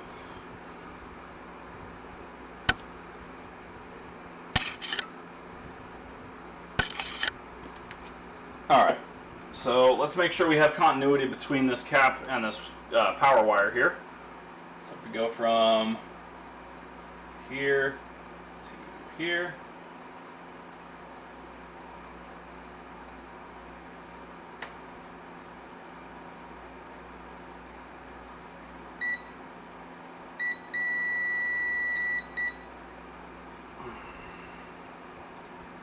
My hands are shaky today.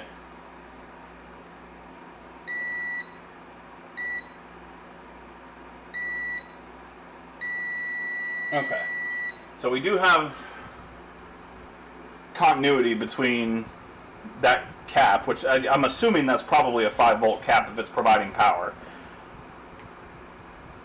and the actual power wire itself.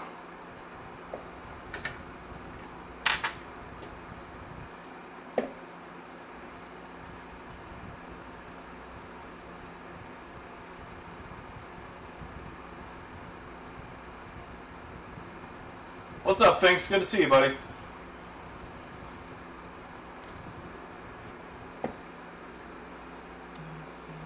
But why? See, that's the thing. Some of this wiring doesn't make sense to me. Like some of these ground... I wonder if somebody tried to install this and failed. Because look, that looks like it's bridged where it's not supposed to be.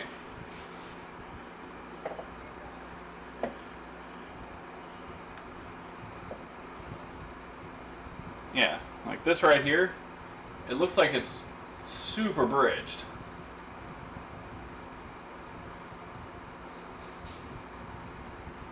Now maybe that's supposed to be the case, but that is ground. That's the ground side of the cap. So why would you have something bridged to ground and then have another one wired way over here? That doesn't make sense. But yeah, see, like, that's 100% ground.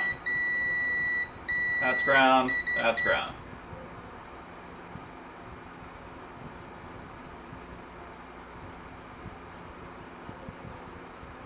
Oh, that wire is scorched. Yep, I didn't even see that. That wire is scorched. Yeah, that's why it's not working. I didn't even see that.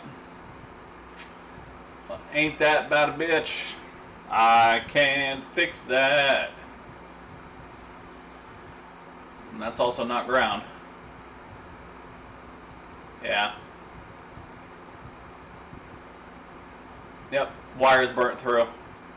That's why it's not working.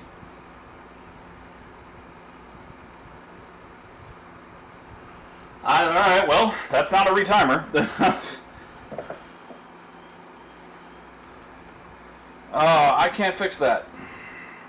I mean, I suppose I could remove the PCB and just do a bypass. But I can't resell it with a bypass. I need to have an ESD chip, and I don't have one right now.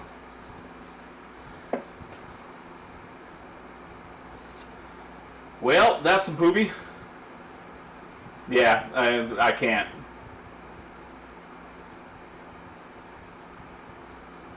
Yeah, that's probably what I'm going to do. It's just, again, right now I don't have a booster to put on. And I don't know how the hell to remove this PCB either. Like, I don't see that it's soldered anywhere, other than, yeah, the points on the back.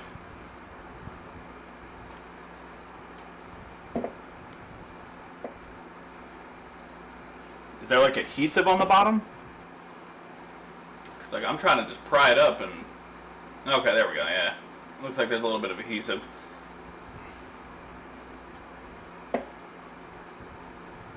Ah.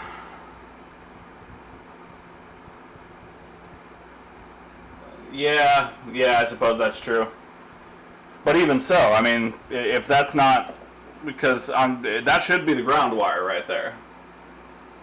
I don't think that's power. Although it could be. That is thicker than the red wire, it looks like. But no, it's got to be ground.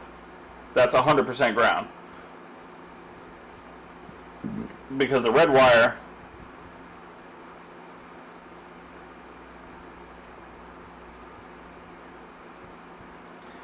The red wire is connected to the power end of the cap on the back. However, I also see that the red wire doesn't appear to be attached to anything.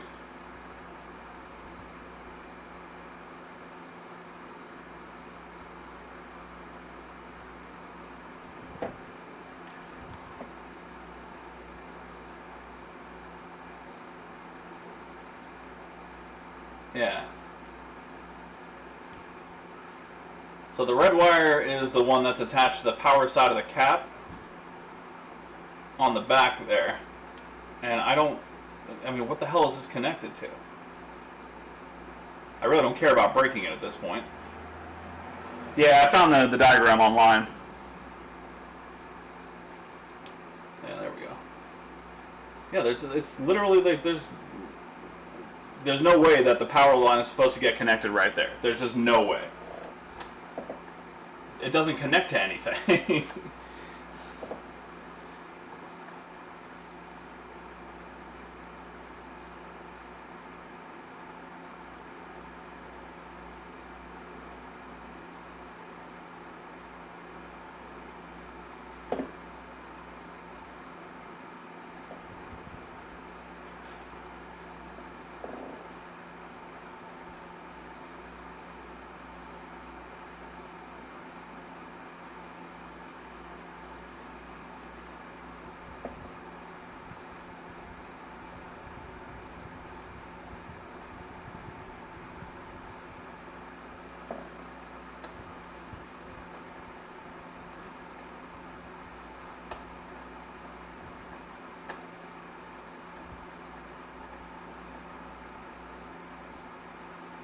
Hang on, sorry. I do want to find the full install here.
So you're saying that this little connection right here, I mean, look, if I broke it, I'll just resolder it. I'm not terribly concerned about it. But there also was no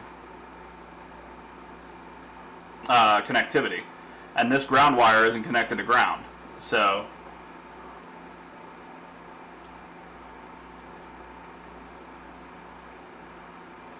there's a trace along the top corridor near the IC chip.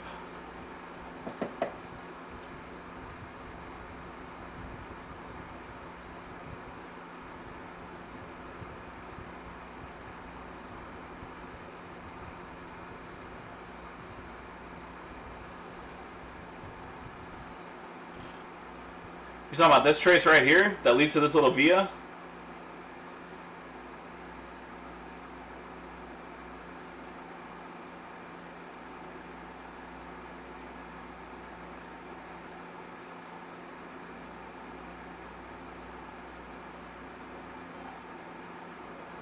I mean, look, I'll resolder it real quick, and I'll just check to see if there's. I'll tell you what. Oh no, I can't. I don't have the proper plug for this one. Oh, I could just put the power supply back in, I guess. I'll check voltage.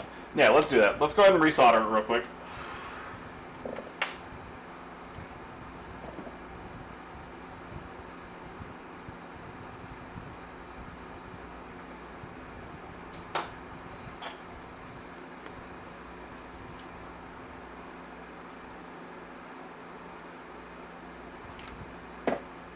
Well, this took a turn. I was not prepared for this. Alright. Let's go ahead and solder it back in.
Okay. So now it's back in place. Just clean it up a little bit. And then what I'll do is I'll put the power supply back in and see if we have any voltage going to it.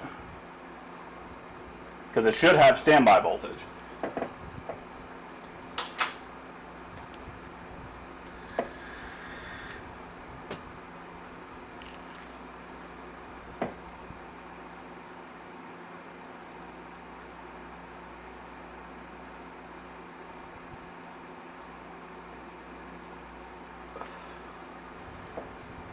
Well, we're learning stuff today, guys, huh? Alright, let me grab the power supply real quick.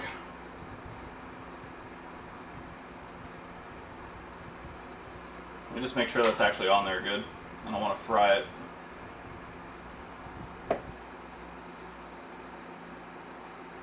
Yeah, okay, that's on there. Alright, let's see if we got standby voltage.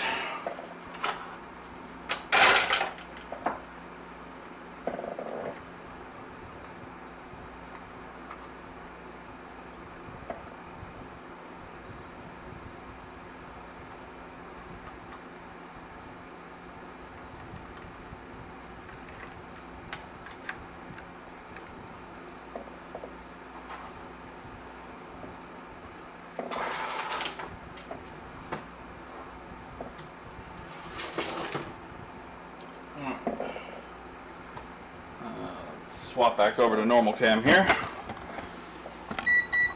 Shut up, multimeter.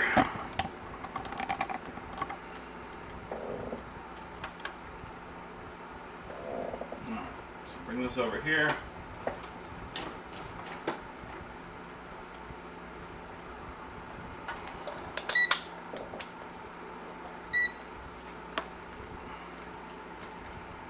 Alright, so I've got multimeter. Yeah, fair point. You're right. Let's get that done first.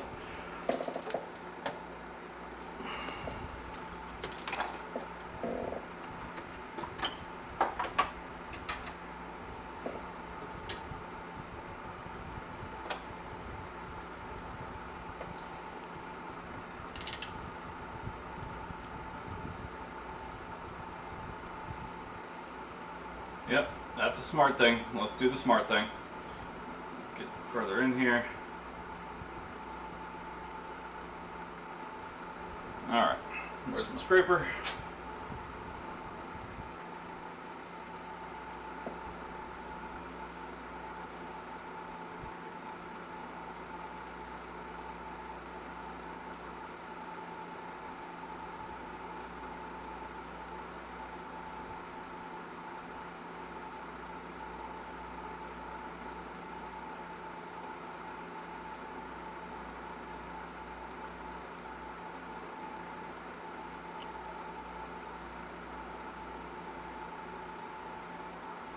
Trying to be really careful.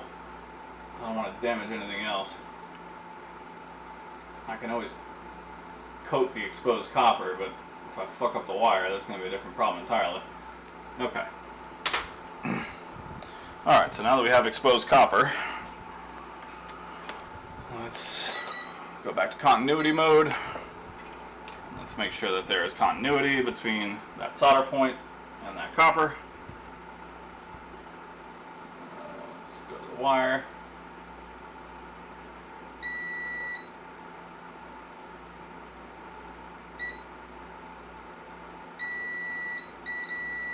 Yep, there is indeed continuity. So it is for sure connected.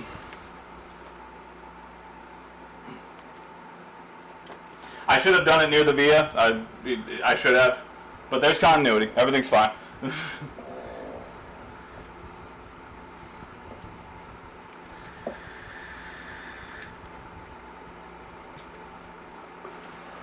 You know what? Just to be safe, let's go ahead and just scrape away the via.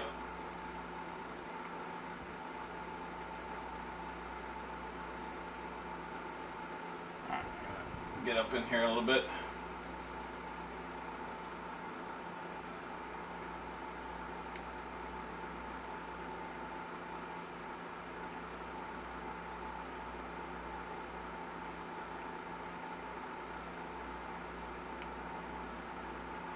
Now I can't see how much I'm scraping.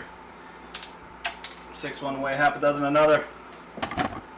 These goddamn things. Alright, there's a little bit of exposed copper, but I'm going to need just a little bit more to get a good connection on there.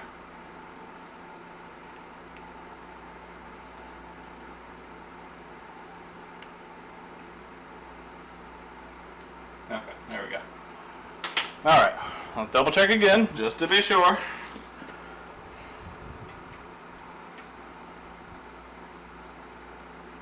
Alright, so, to the wire. Yeah, alright, so we are connected. Yeah, we're good. Okay. Alright, so let's move back over here so we can test voltage.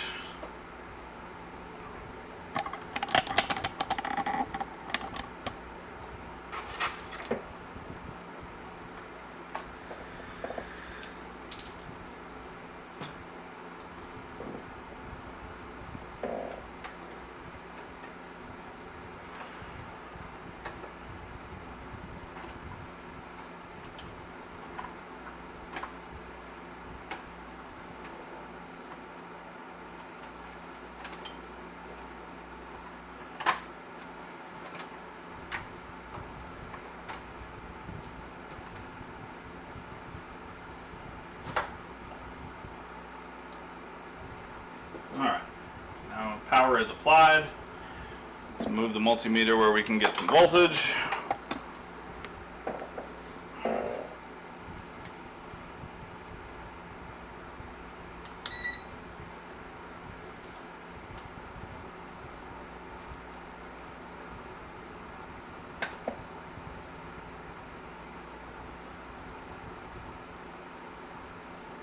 It is very unhappy. It's trying to shock me.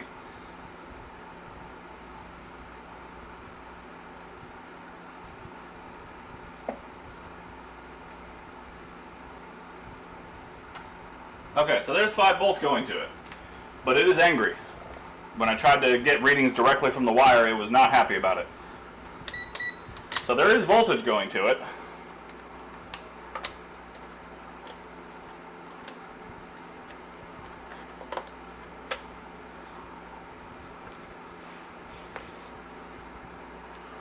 Huh, maybe the retimer did go.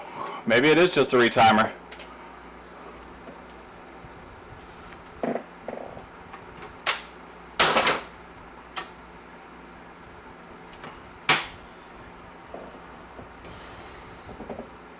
I suppose it couldn't hurt to just test.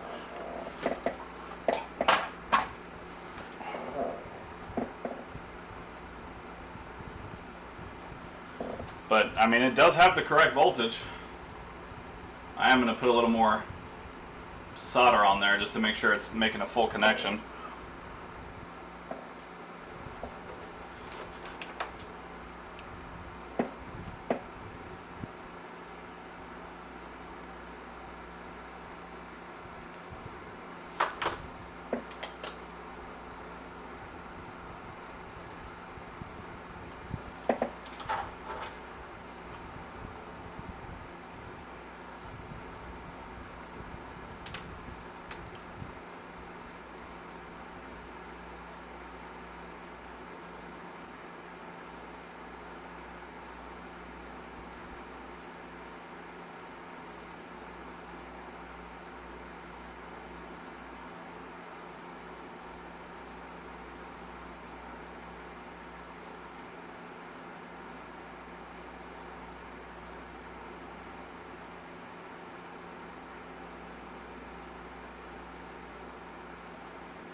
I gotta turn this board around. It's not wanting to work with me, so I will make it work for me. Let's come back over here.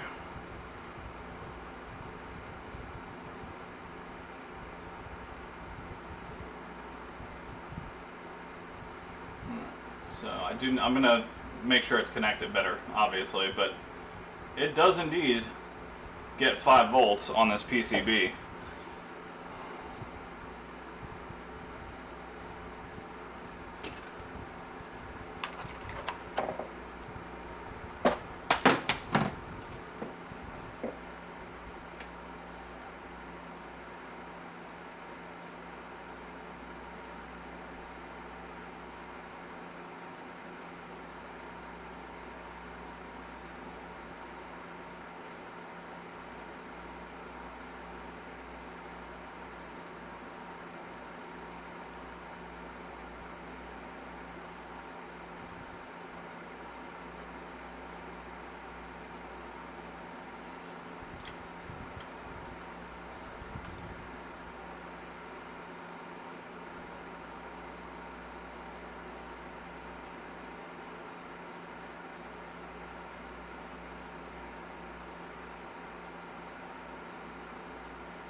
Okay, that should be okay.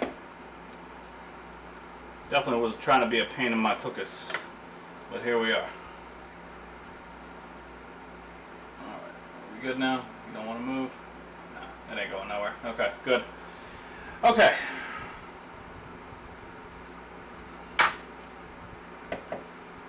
Yeah, you're 100% right, Demi. I realized that I didn't tin the area that I had just scraped up. So I put a little solder on there, and finally the tweezers decided to want to work with me correctly. Alright, let's take a couple diode readings on the HDMI port itself and just make sure that we're getting the right readings. Now because it's a PCB, I should still get the correct reading on pin 1 for sure.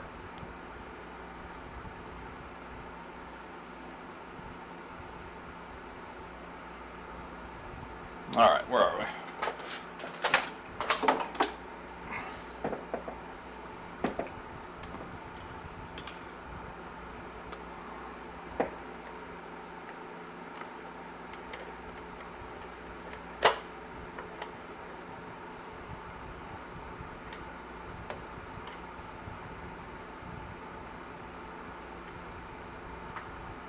Alright, so let's go into diode mode.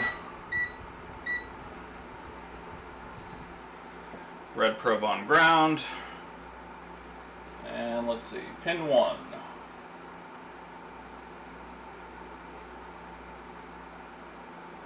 We have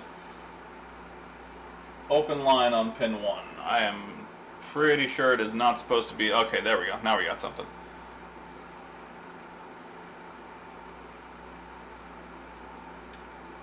Alright, so we're at a... It's fluctuating big time. But it's in the 0.76 range, about.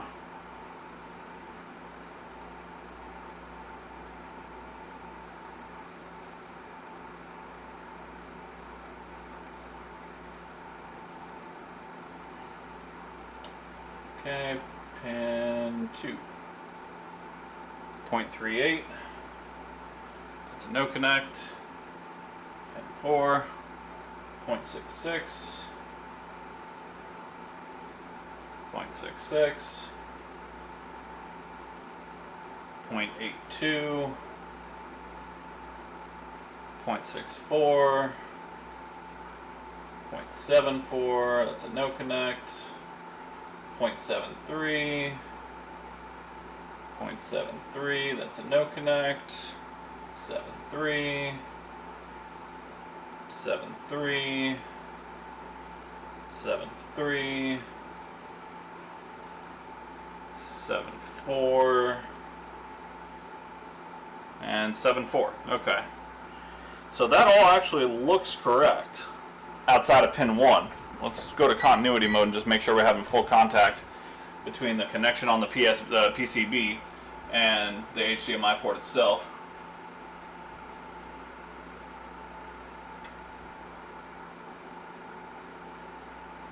Something there. Yep. Okay, it's not cross-talking. Nope, not bridged. Yep. Alright, I mean, everything there does seem to be okay.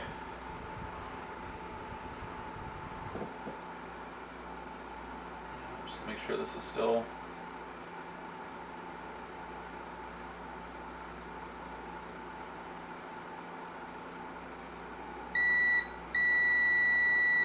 Okay, that's still connected. I mean... I guess it could be the retimer, and the ESD thing is actually working fine.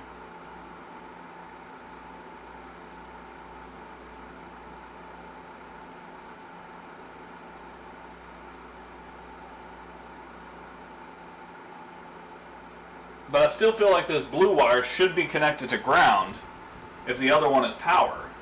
I mean, that just makes sense. And it's not connected to ground. There's no ground to it. Like if I flip it,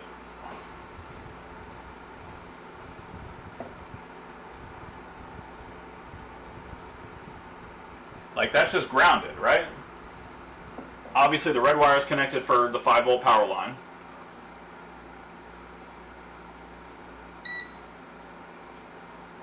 And there's just...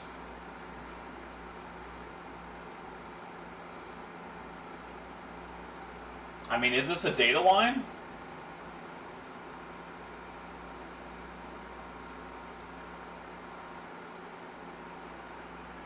I suppose it could be.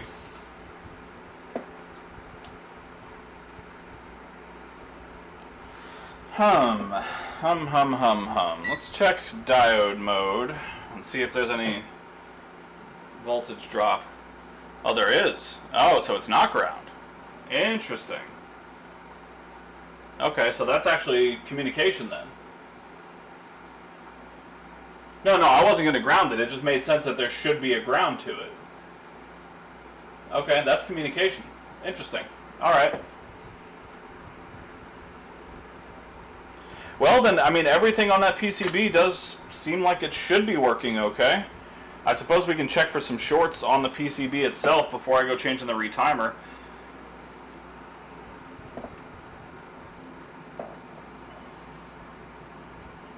I'm just intrigued by this PCB. I've never seen this before.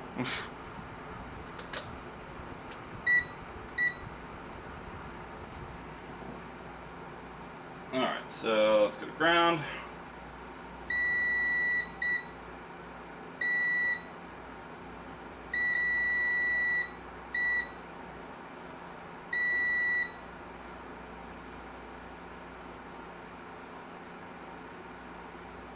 Yeah.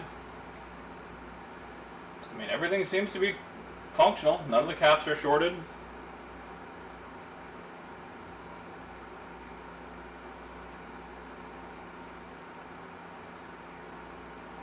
Wait a minute.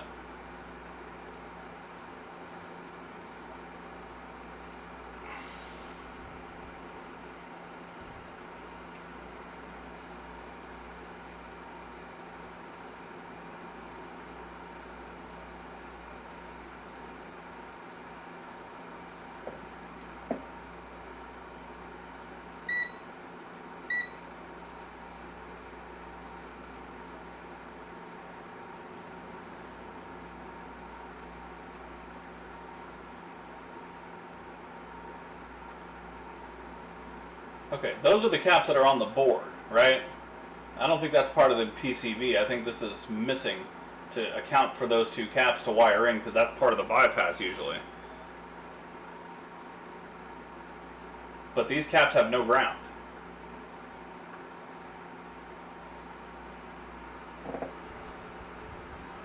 Yeah. I guess I'm confused because...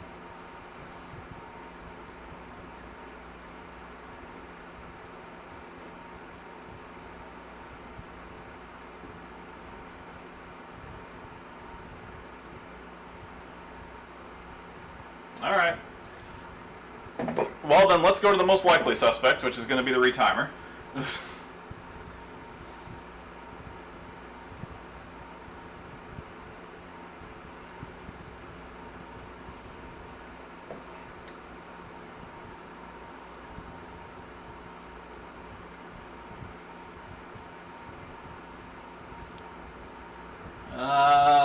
That retimer has been replaced.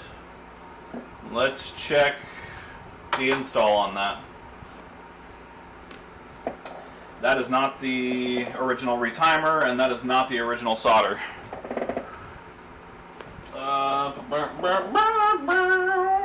Alright, let's check the retimer job and see if it was done correctly. Alright, so let's see here.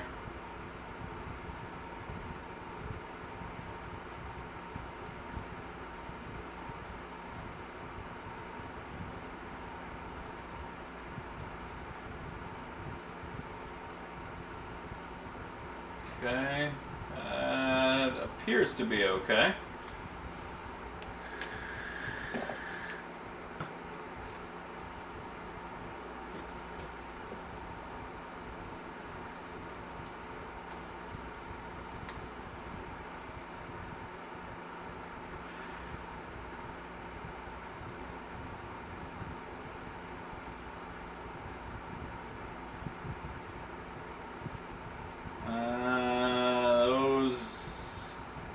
Those do not look like they're making a great connection. And the chip was also not tinned. You can tell they didn't tin the chip before they put it on there, because all that exposed copper right there on the chip, or yeah, there should be solder on those right there.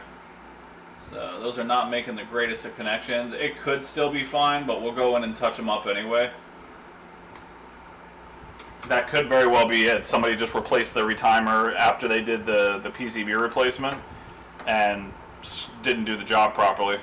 You want to know how I know that? Because I have not done the job properly before.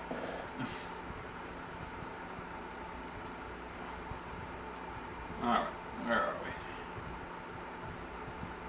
There we go. Yeah, see, that's kind of out of alignment. I mean, they're all still connected, but the alignment's a little bit off.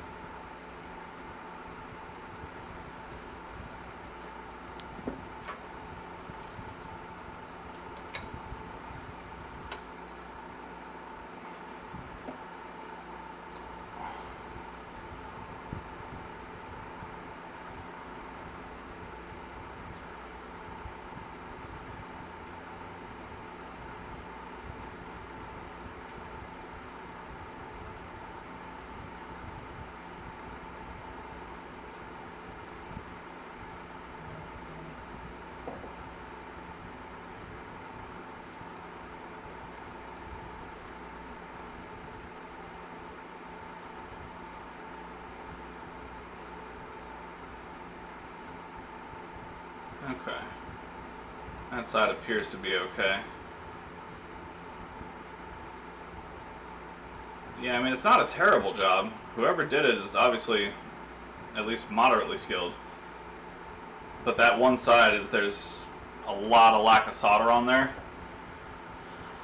I'm thinking maybe I just reflow the chip and then tighten up the solder joints just to make sure. I'll start there. And then if it still doesn't work, then I'll replace the chip. But let's do a reflow on it first. And then I'll retighten all the solder joints up.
you talking about the filters, Demi? Ooh. Oh. Oh. Legs locking up on me. I don't know. Alright.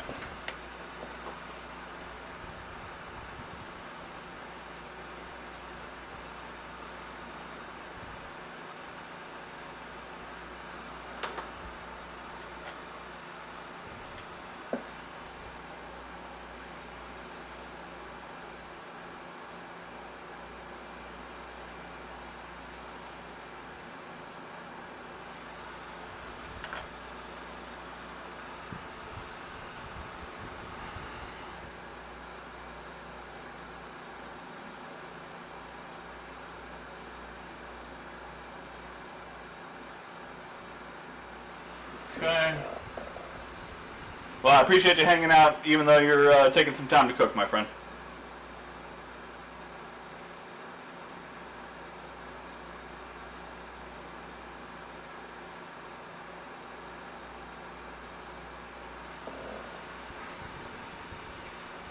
Alright.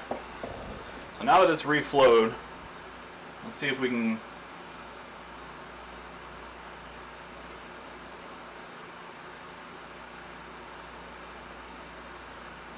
Yeah, see, some of those are better, but they still need to be... They're not where I want them to be. So I'm going to go in and let me swap my tip real quick to my little baby tip. And let's see if we can tighten up those edges, and then we'll retest.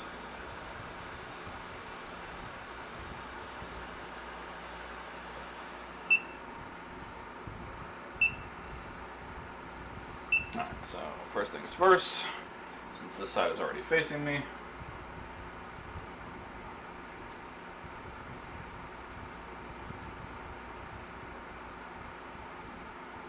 so those all look fine and dandy.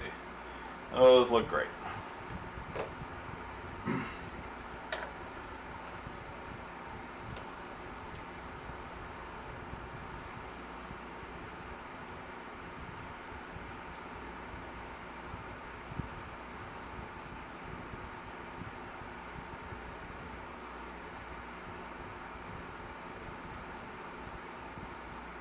Yeah, those look good too. Might be like one that I want to tighten up real quick. Just because I'm OCD about these things.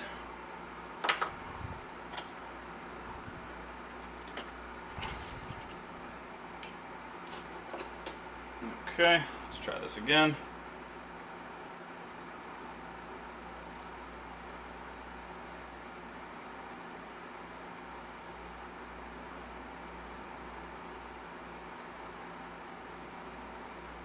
There we go. Now we know that's connected faux show.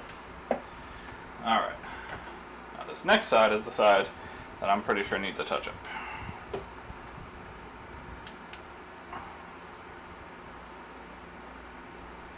Yeah. And this is the side that I was concerned about.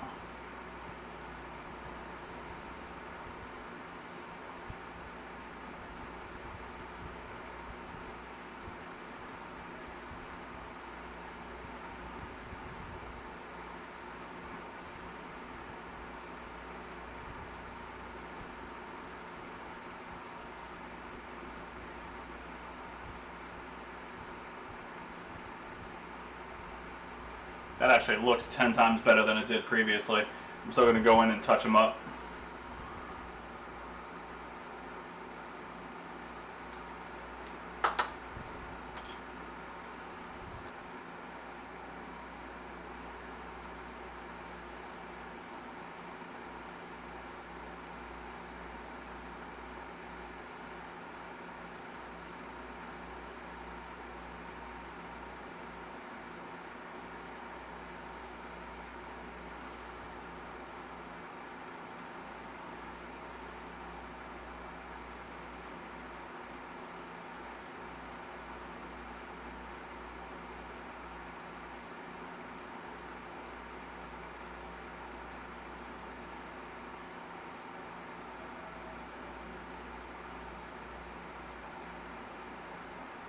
Alright, there we go. I feel better about that.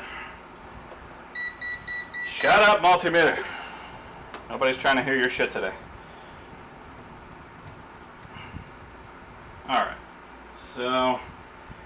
Alright, well, with the time this has taken me because of the surprise PCB on here, this is probably going to be the last console for the day, because I do have to get ready for social responsibilities that I made commitments for today. However...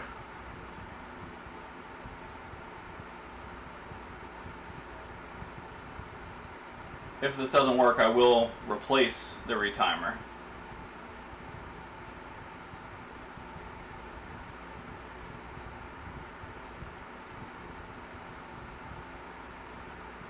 That one on the end is just a little bit concerning.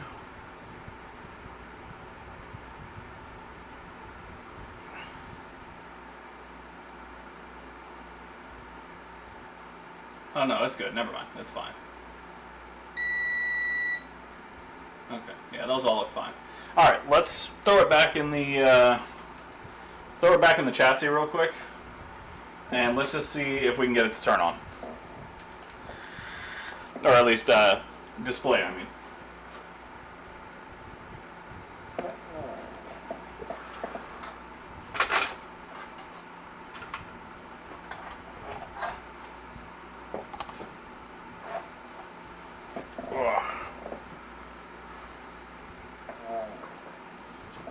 But there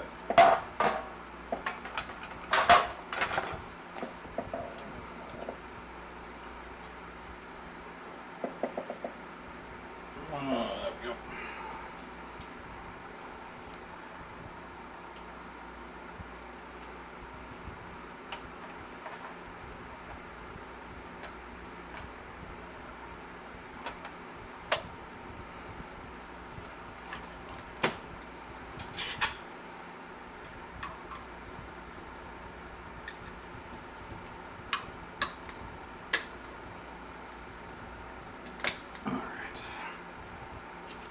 All right.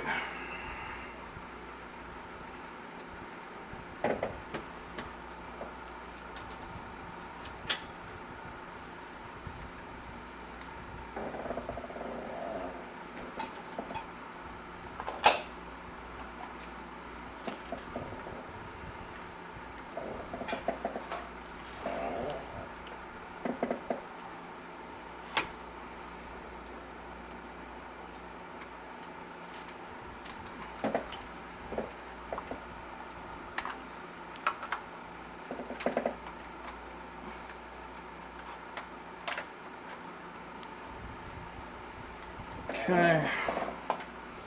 Hard drive.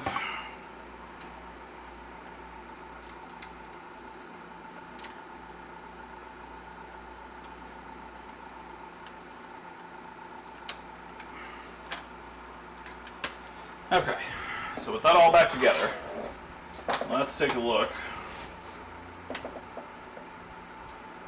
Now that we've reflowed the retimer, let's see if it wants to work now.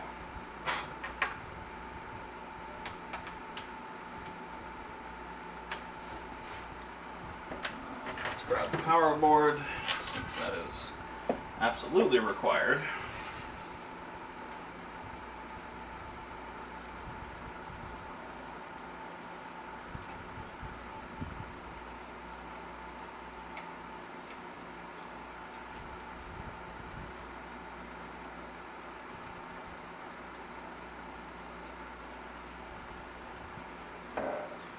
Okay, let's see.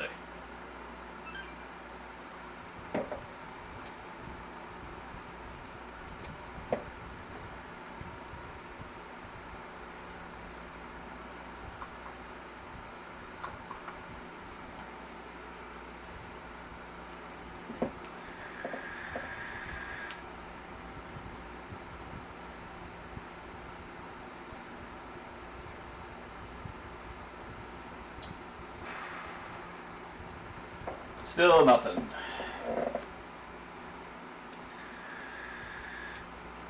Alright. Well, let's see.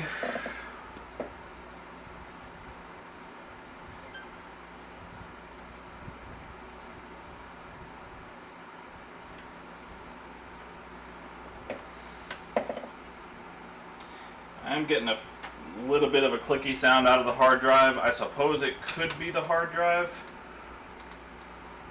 I have an SSD here that I can at least try to plug in.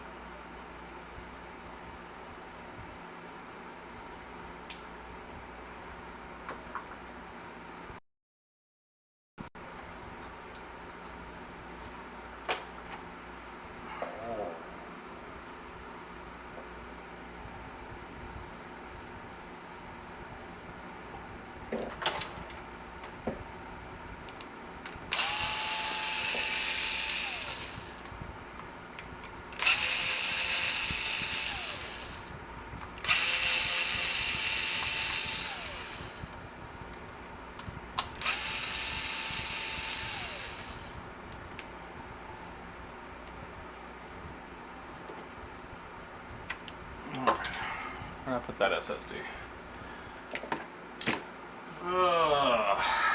Where did that SSD go? There we go.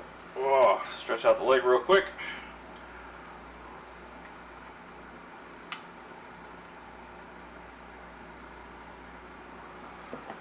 Okay. Let's see if... I'll just plug it in with no chassis real quick just to see if it changes anything.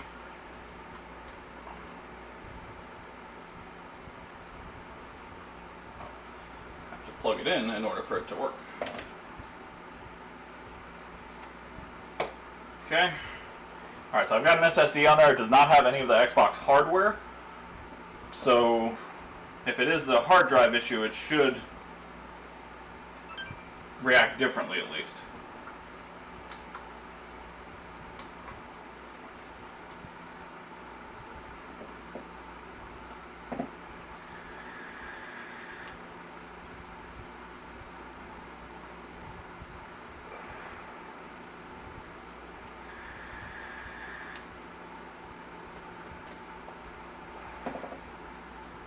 Yeah, no. Not a hard drive issue. That would have came right up if it was a hard drive issue with the hard drive error code. Okay. So not a hard drive issue. Alright, well, I was trying to avoid it, but it doesn't look like we can. We're going to replace the retimer. And if not, then I'm taking that godforsaken PCB off, and I will order the booster chips online.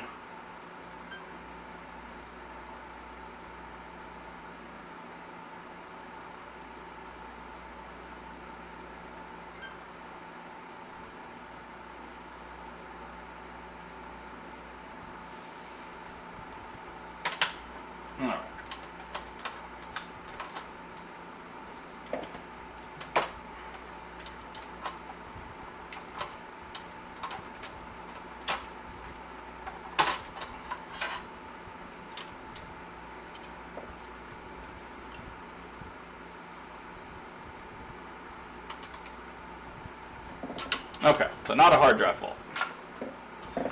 Let's get the retimer replaced.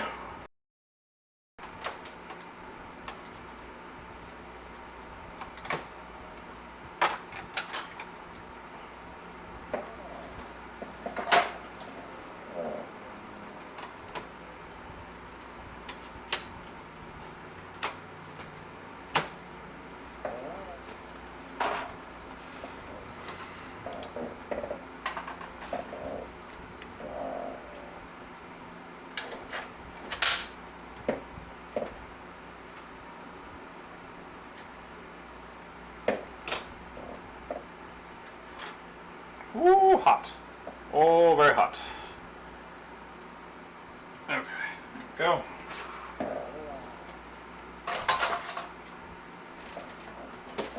Beverage, I'm starting to sweat. Ooh.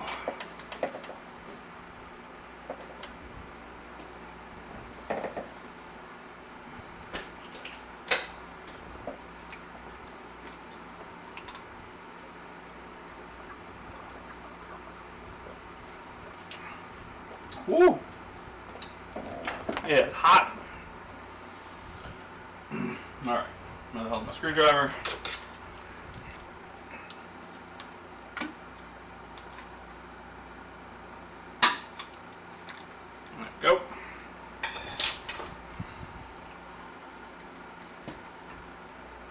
Alright. So reflowing it did not work. Hopefully replacing it will.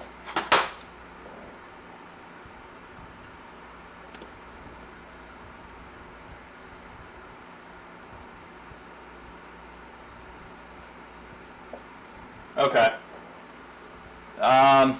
No, I won't have a board that I can compare it to, that's for sure. But I can pull up a board online and see if there is, because if I remember correctly, when I was looking at it, it did look weird. Let me get you guys back under the microscope here. Because I thought,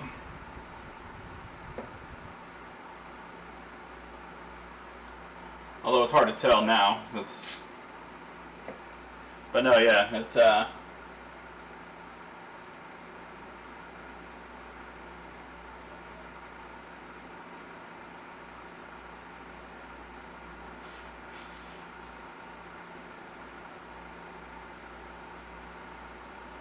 yeah, no, those components are there. Yeah, I'll pull up a freaking picture of a board if and when I do take it off, and this way we can do a comparison. But in the meanwhile, let's replace the retimer and see if that doesn't fix our problem, huh?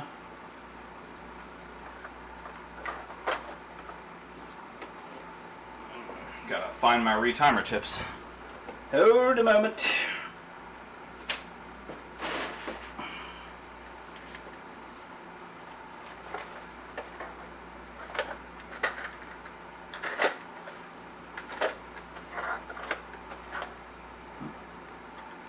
Are you M92s? You're probably M92s, aren't you?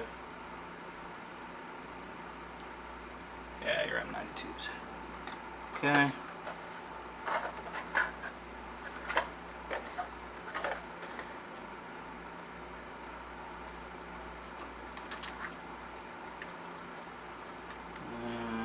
You are the Series X chips. Yep, those are the Series X retimers. I know I've got retimer chips. Where the hell are my retimer chips?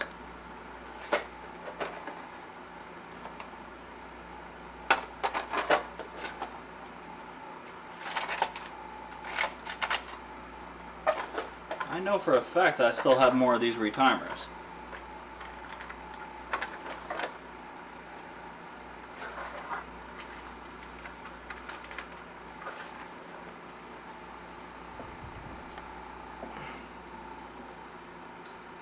Alright.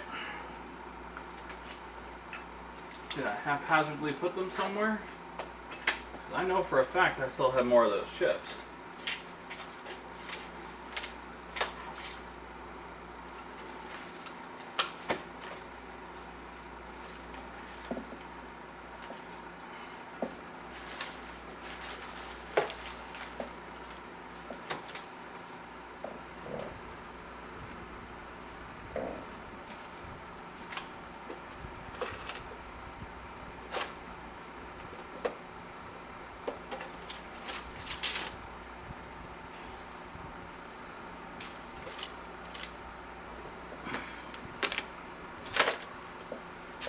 Where the hell are my retimers?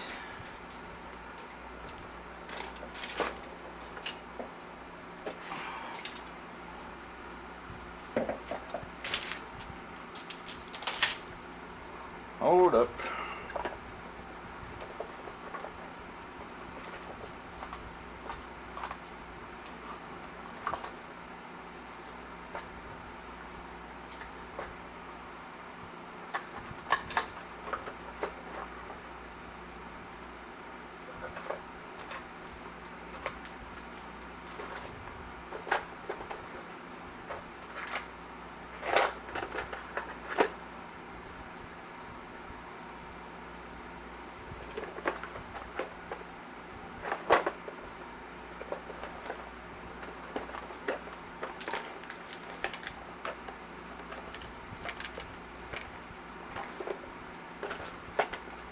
Uh-oh. Seem to have lost my retimers.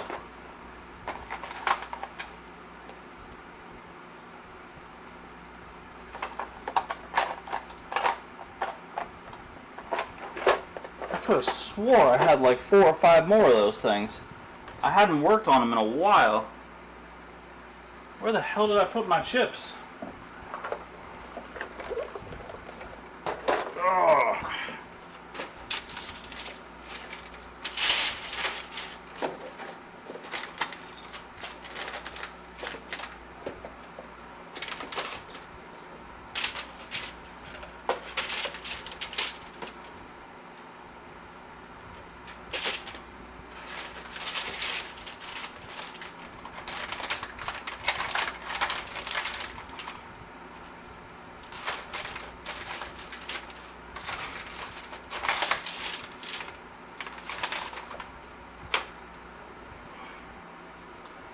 Alright, well, time to do a little investigation here, because I could have swore I still had some of those chips left, so I'm going to have to do a little digging real quick.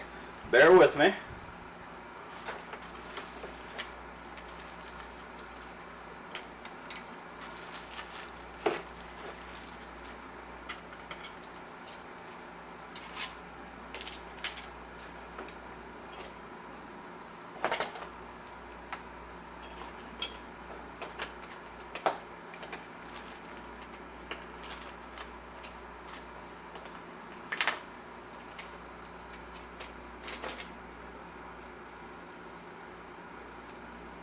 What the hell?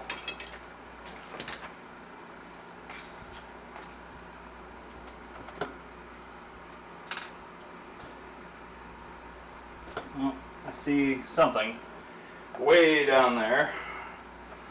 Okay, hold on a minute, guys. I think they might have dropped, but I do see something that resembles them.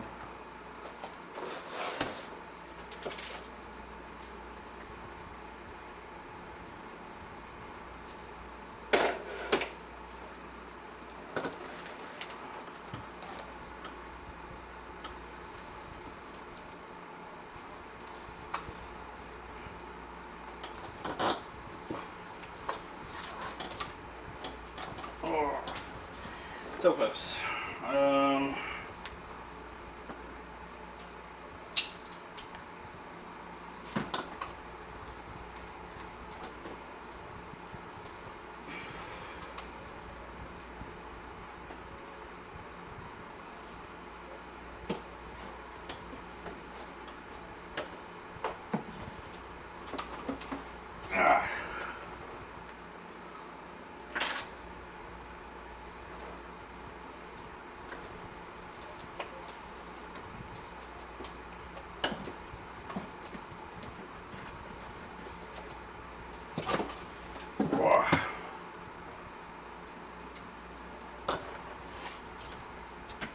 Okay.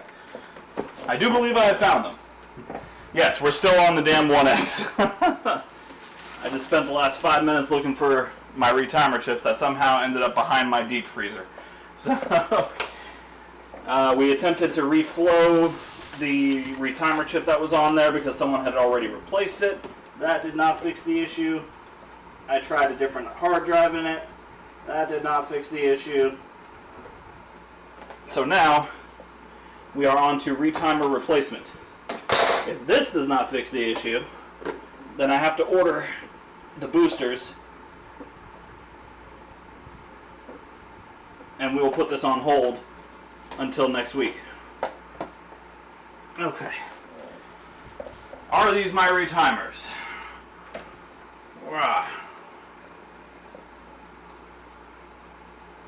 They are. Okay, found the retimers.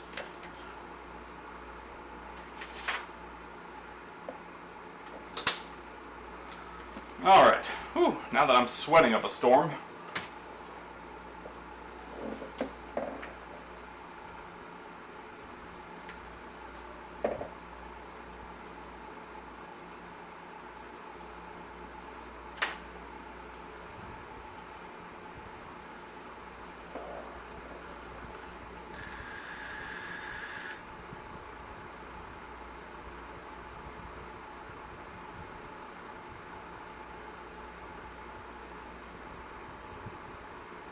Sorry guys, just a moment.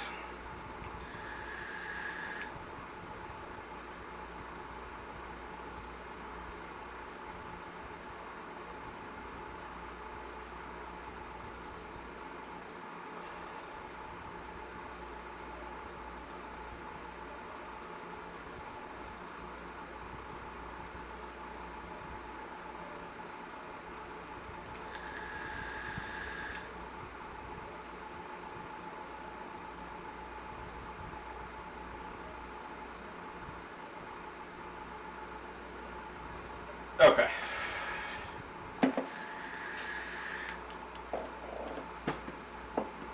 Alright. Now that the retimers have been relocated, let's get this old retimer off and try a new one.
Go.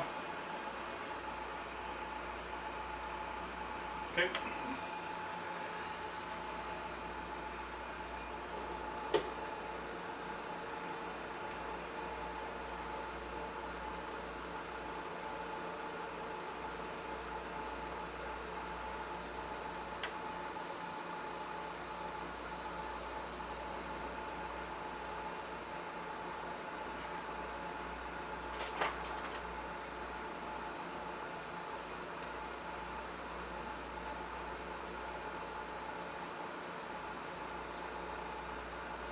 Alright, so I'm just going to add a bit of leaded solder since these pads are already pretty well tinned.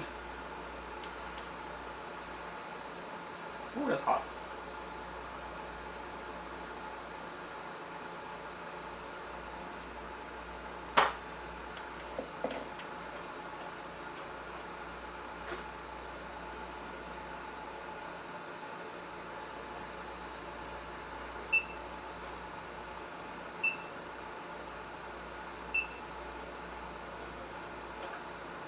Alright.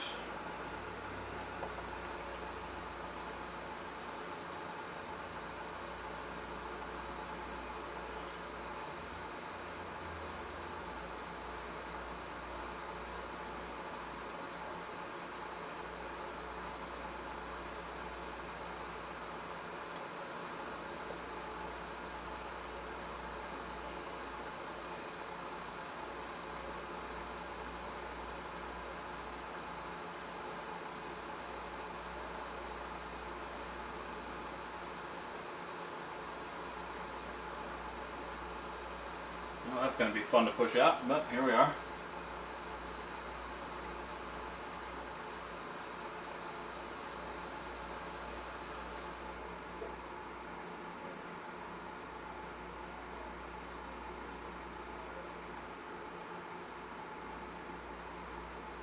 Actually, I'm going to try and wick at least a little bit of that up. I hate wicking up these ground pads.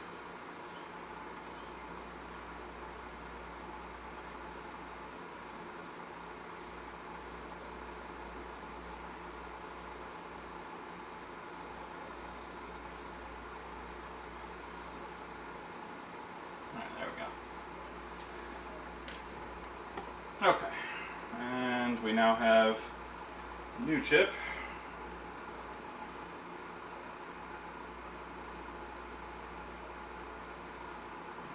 Put a little bit of flux around there, we'll tin the chip up.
Alright, there we go.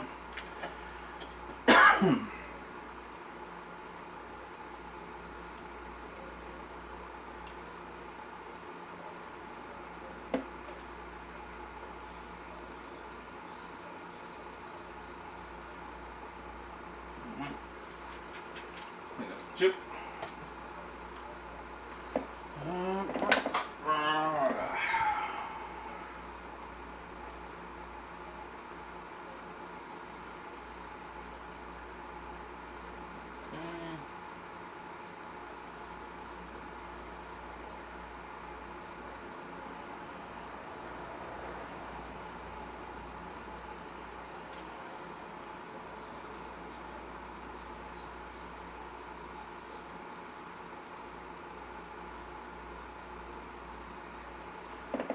Alright, and let's come back over here.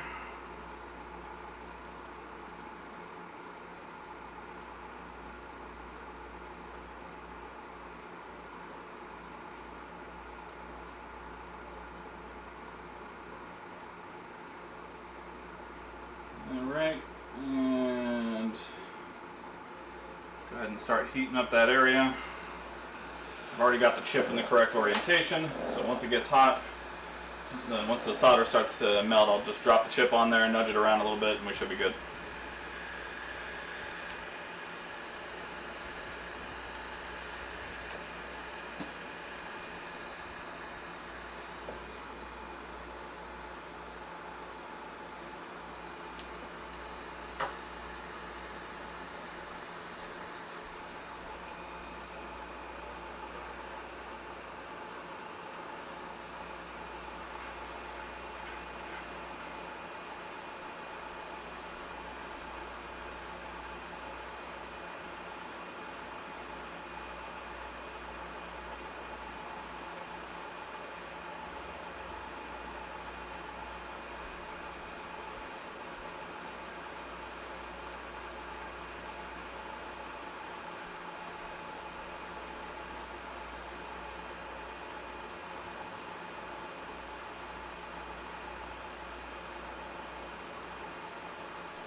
a little bit of flux to hopefully let it recenter itself.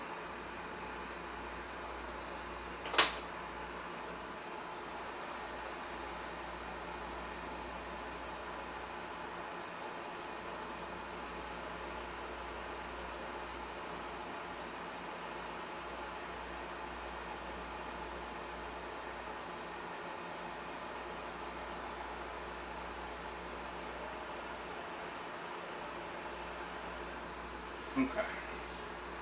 That does look pretty well lined up. Letting that solder cool a second. Push down on the chip.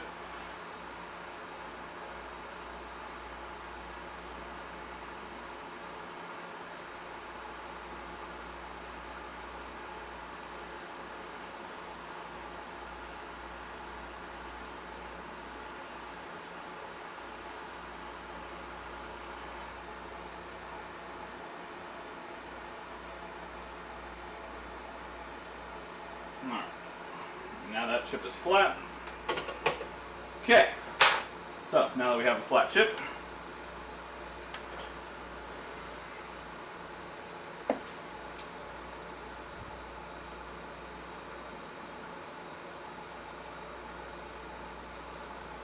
throw a little extra flux down.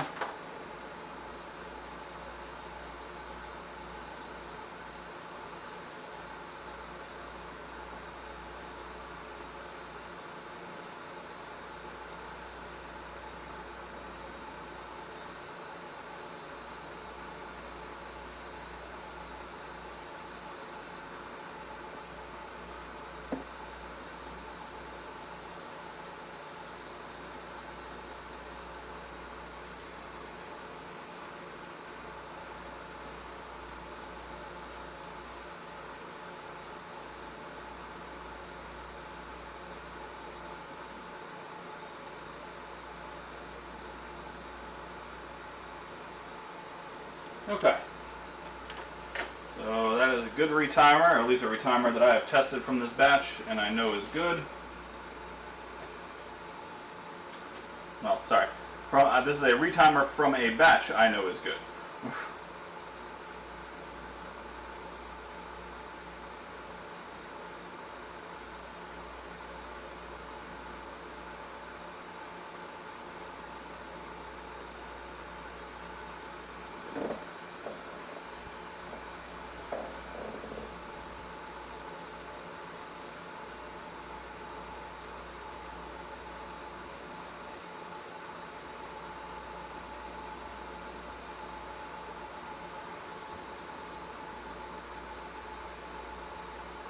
Okay, yeah, I thought I might have put it on. I was halfway concerned that I put it on backwards.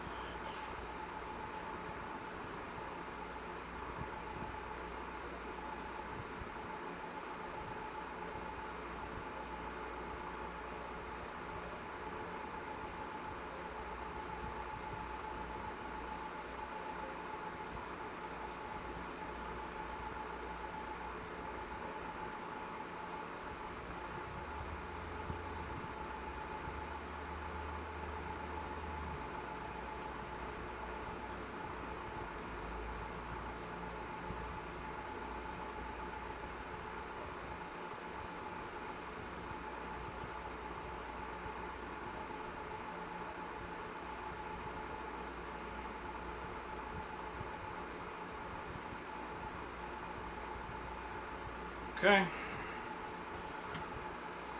Alright, let's take a look here and check our work.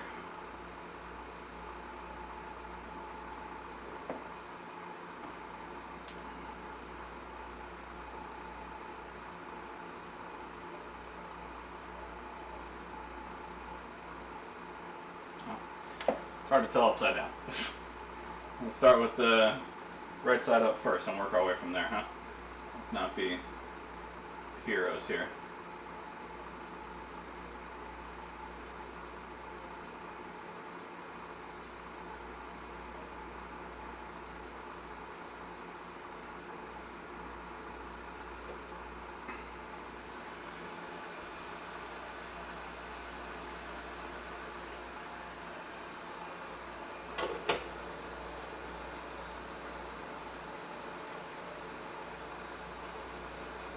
Alright, so those all are in line and look good.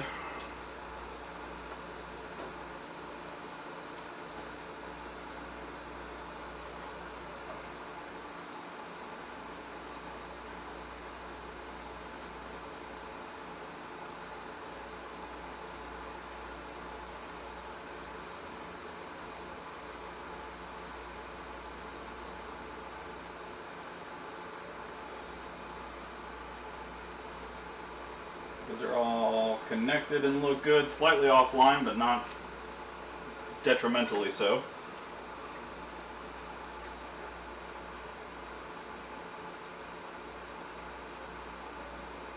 Those are all connected and good.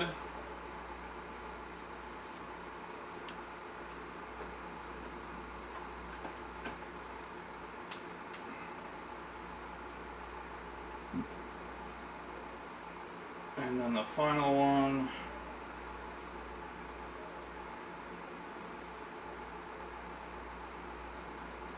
Yeah. Alright, so those are all connected and good. Okay. Alright, so now that that's been replaced, let's put it back in the chassis.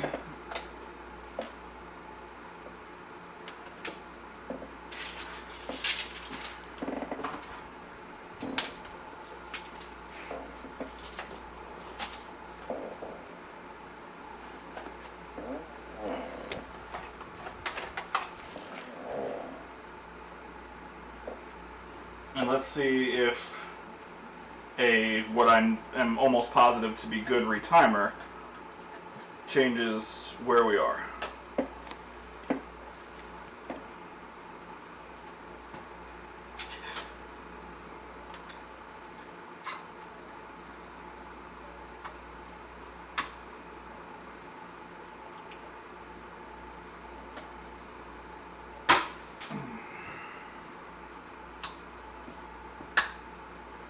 Okay.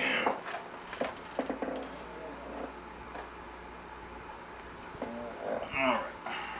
And back into the chassis we go. Let's put it correctly in the chassis and we don't have this problem, huh?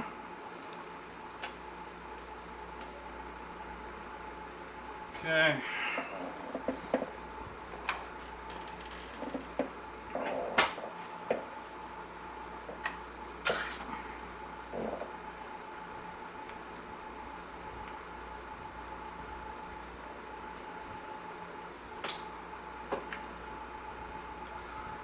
Right, and let's put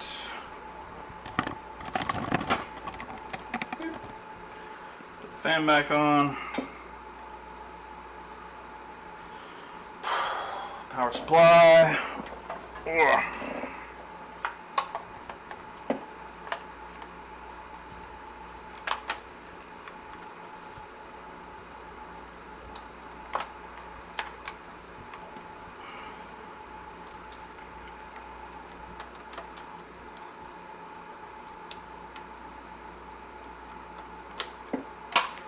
All right.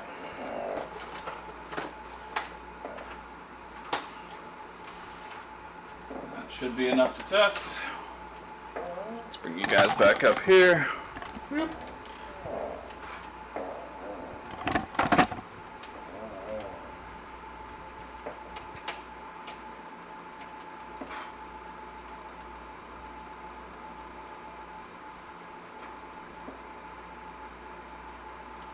Okay, there we go. Power connected. HDMI. In there like swimwear. Alright.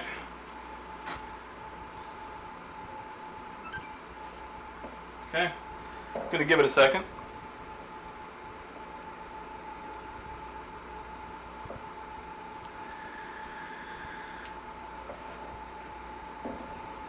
Let it build up some tension here. And let's see if it wants to fucking work. Could it have been just a faulty retimer that got put on there? I don't think so.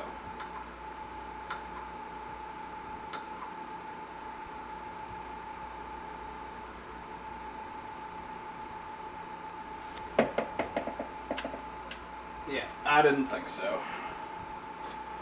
Yeah, I'm pretty sure that, yeah, that PCB has got to be shot.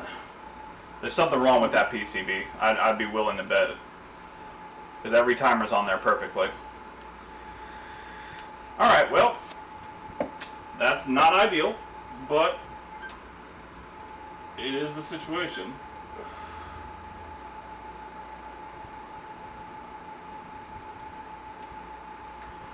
Okay.